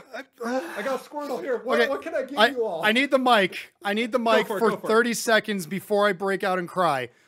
So this day is very important to me in my history with Supervive because I'm going to paint a picture for everybody. July 4th last year, well, July 3rd technically, Supernac reached out to me and said, you need to play this game. It's only available this weekend in alpha testing. It's called Supervive. Please play it. July 4th, I play it. Movement Battlegrounds, thank you. I play it on July 4th. And I left to go to a barbecue. And the entire time I was there, my friends who I also got to play it, shout outs to Ryan Lemur for giving us so many game keys that you needed back then to play it. They were streaming their Discord, and I'm at this family barbecue watching my phone, wishing I was at home playing this game I discovered and played for all of 2 hours. July 5th, I make a TikTok saying, this is lightning in a bottle. I love this game. And the devs responded and reached out and talked to me, and I knew I was hooked. So this is actually my 1-year anniversary with this game. And we celebrated it with a tournament, with a pool party tournament, and people turned up. Supervivors across the world turned up. You on Twitch just absolutely came in clutch. And now I am struggling not to cry right now and not to quiver my voice because I can't believe how amazing and loving and wonderful this community is as we go full steam ahead into 1.0. Somebody else please take the mic. All right. Can you hear me? I hope you don't mind, because that was an emotional thing. I want to just say wanna say the scores are importantly- out. They're all quacked. Man, Magical, my brother's being emotional, and I see that. I and love I'm you like, so okay, much. nope. It's the perfect balance. What we needed. All right. Kyle, I'm going to pulling ask you, it Corday. up. All right, for gotta chat. do it, brother. So This was absolutely incredible.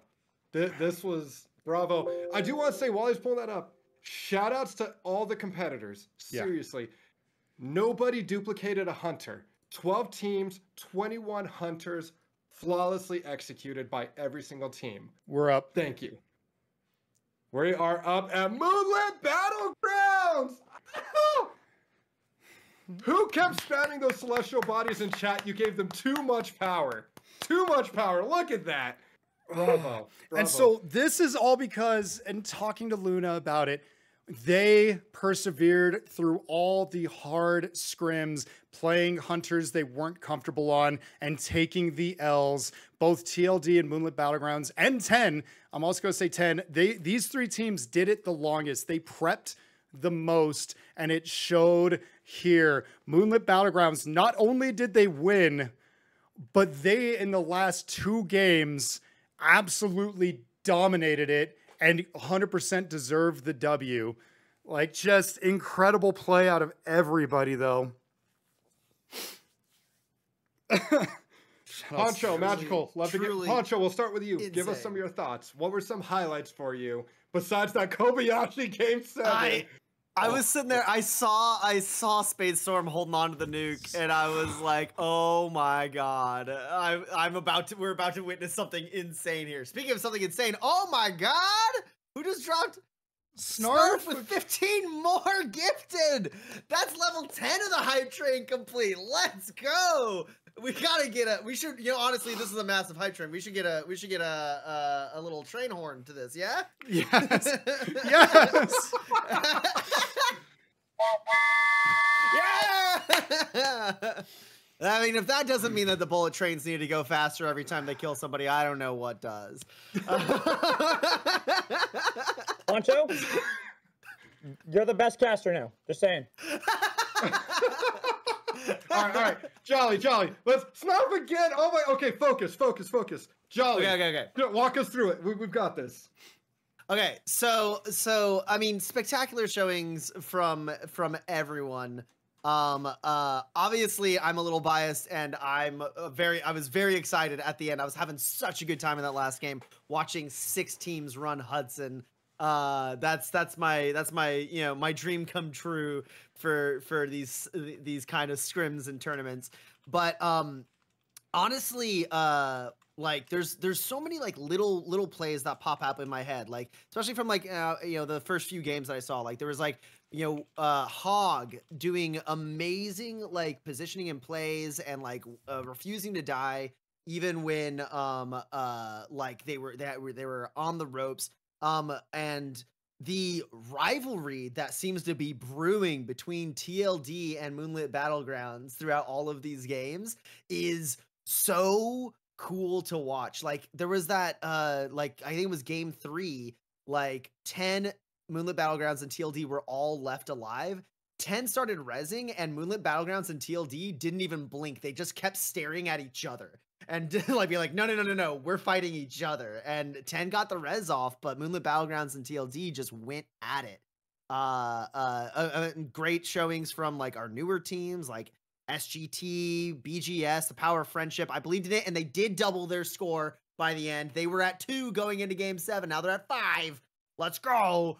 Noxabun, the Supreme Bunny Girl, and all of them. They're so good. And the last shout out I want to give is to Bebo Battalion. I took some time before the tournament started to like touch base with all the captains of the different teams and tell them like, like let me know like what to expect, like what are you thinking, how you feeling about the format.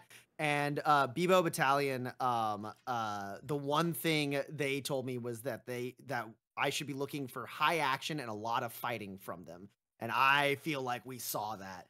Tons of amazing plays from them. Tons of like relentless fighting early on. They like never wanted to back down, and it was really fun watching them go at it. Especially like brand new roster, full confidence. Love it. Niftery, thank you so much. Pine, thank you so much.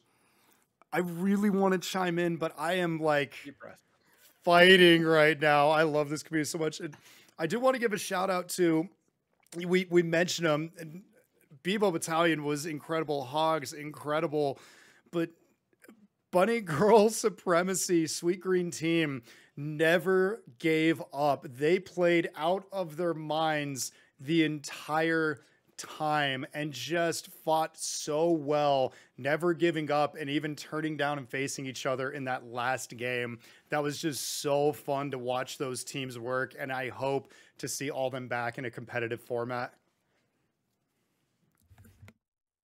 Right, I want to ask, I really got to ask Mad Magical, walk me through some of your thoughts about today's whole event. It's really hot under this mask. Take the mask off, brother. Take the mask off. I can't. No one's forcing you. Let's see if I can do this. I'll take off my headphones and I didn't do the whistle through the duck mouth, so let me try. Yeah, here. Hold on. Wait. Yeah. What's this? Mad Magical's here on my stream too? So actually I love Magical wearing the duck mask because it's such a great metaphor for how he is. Because he, while casting, looks just cool, calm, collect. He's a rap god. He's got it down to a science. But under the surface, it's because what you don't see is how much work this man puts in to improve on his craft. That is just amazing, seeing everything he does, like for this game and for just trying to be the best caster in the world.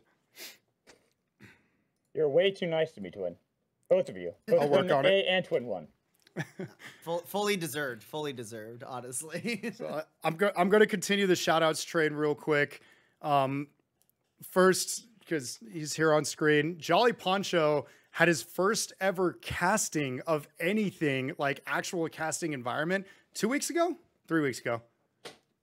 Yeah, I think it was I think 2. I want to say it was 2 weeks ago. Mm-hmm. And has put in so much work and has listened to every bit of constructive criticism from Relic, Magical, myself, everybody. And he Like, it was day and night difference what you were able to pull off today. It was beautiful casting with somebody you've never casted with. It was actually outstanding. Appreciate that. I mean, I feel incredibly privileged not only to be invited, but also to be able to like get constructive feedback from people that are so talented and so like entrenched in the scene and can really help me. Like after day one, the first thing I said is like, if I had just done that on my own and walked away, I'd be like, I think it went fine. I don't know. But like, I wouldn't have been able to see areas of improvement if it wasn't for you and everyone who you brought in. Just, you know, turned the good vibes right back on you, Twin A. If it wasn't for you, I wouldn't even be here. Much love, buddy. Much love. Dylan, I just saw your message. I will get back to you.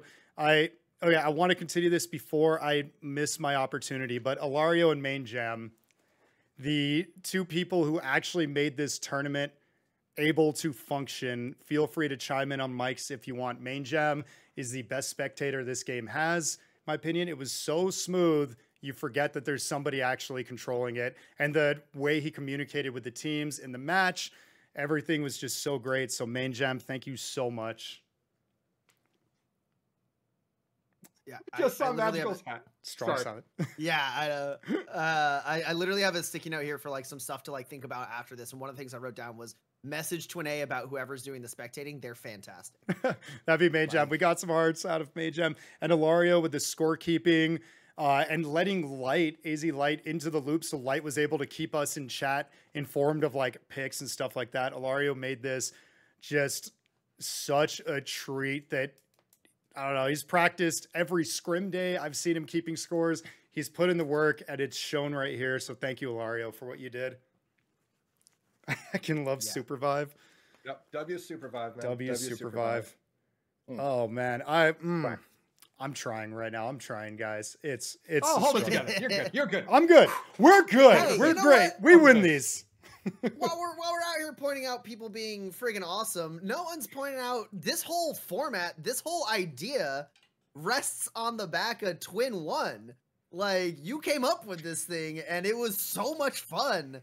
And you kept like, you know, being like, you know, you guys got it, you guys got it. You are the mastermind behind this thing. It was genius. It was great. Shout out to you and obviously Twin A for taking your idea and running with it. But like for real, dude, like this was a great idea, and also one that's like hard to replicate moving on to the future, because like as more hunters get added to the game, like it's gonna be hard to have a tournament that goes more than 7 games. So like you found the right moment for this, and it's so much fun. And thank you so much for honestly like planting the seed that grew into this. I will say, we're still, I'll say, theory crafting just for a fun at. My brother and I are theory crafting some ways we can do this once the next wave of hunters come out. Ooh. And we want to bring this to Europe. We got to see the EU scene running this format, possibly with a 2-day event. And also, because this was asked, a lot of people reached out to me asking, we might do an arena tournament with this same format. Ooh. Sprinkling just a little teaser out there, but more to come. I flat out told my brother, if this tournament is successful, and I judge successful, my metric for it is, did the players have fun and did the viewers have fun? And the answer has been an outstanding yes across the board. I said, if today is successful, we will do more. We have to do more. So thank you. Thank all of you. Seriously. Every single one of you. Oh, that's music to my ears. I think this format was a ton of fun. I love it, and I'm super biased because of all the Hudson I got to see. I know we gotta wrap it up very soon, but gonna just say again, shout outs to all the teams. MB crushed it. TLD did amazing. 10 GCR, NBC, SVI, Go Hogs! Love you, Hogs. Go Hogs. BBO, go SGT, and BGS. Every single one of you were just phenomenal to watch. Every single one of you put your heart and soul into this. You planned it out. You had fun. You played well. You made it exciting. Thank you. Then also going over Jolly Poncho, Mad Magical, Twin A, Logic, Huyo took off. But Logic called MB. Logic called Moonlit Battleground. So shout out to all of you. Thank you. And then as well, Ilario, Main Jam, Light. This could only happen because of all of you. Relic as well, because Relic was in here chatting earlier, and we just love Relic. Yo, we all love Relic in here. So that's all you got from me. Much the love. Godfather. Yeah. I'm going to just vanish out of here. Twin A, I'll let you finish it up, brother. Sounds good. We do have to raid out, and I think it's only fitting that we raid somebody who is in this tournament. What's up? Can I, before we raid? Yes. Do it. I just want to make a shout out for the Call of the Void event that's going to be next week. Make sure you guys are signing up. Yep. Where can people sign up for this? Yeah, sign up for the event. How do I do this? Check, keep an eye on Reddit, keep an eye on Discord, keep an eye on everything. There's so many events coming up, and we need competitors for all of them. Sign up, do it. Moonlit Battlegrounds, there's the Asian Abyssal Cup, everything. Check them out, compete. I'm just gonna say, I know I said I would stop and I talk a lot. Look at like SGT. This was their first event. They came out, they kicked some teeth. They did phenomenal. They had a blast. And because they were willing to do it. So if you're looking at these competitors like, oh, I could never compete with them. No, just do it. Sign up, get your squad, have some fun, do it. I can't wait to see SGT in the future as well. Cannot wait. High Vive coming up. Yeah, or Sunday Night Vive.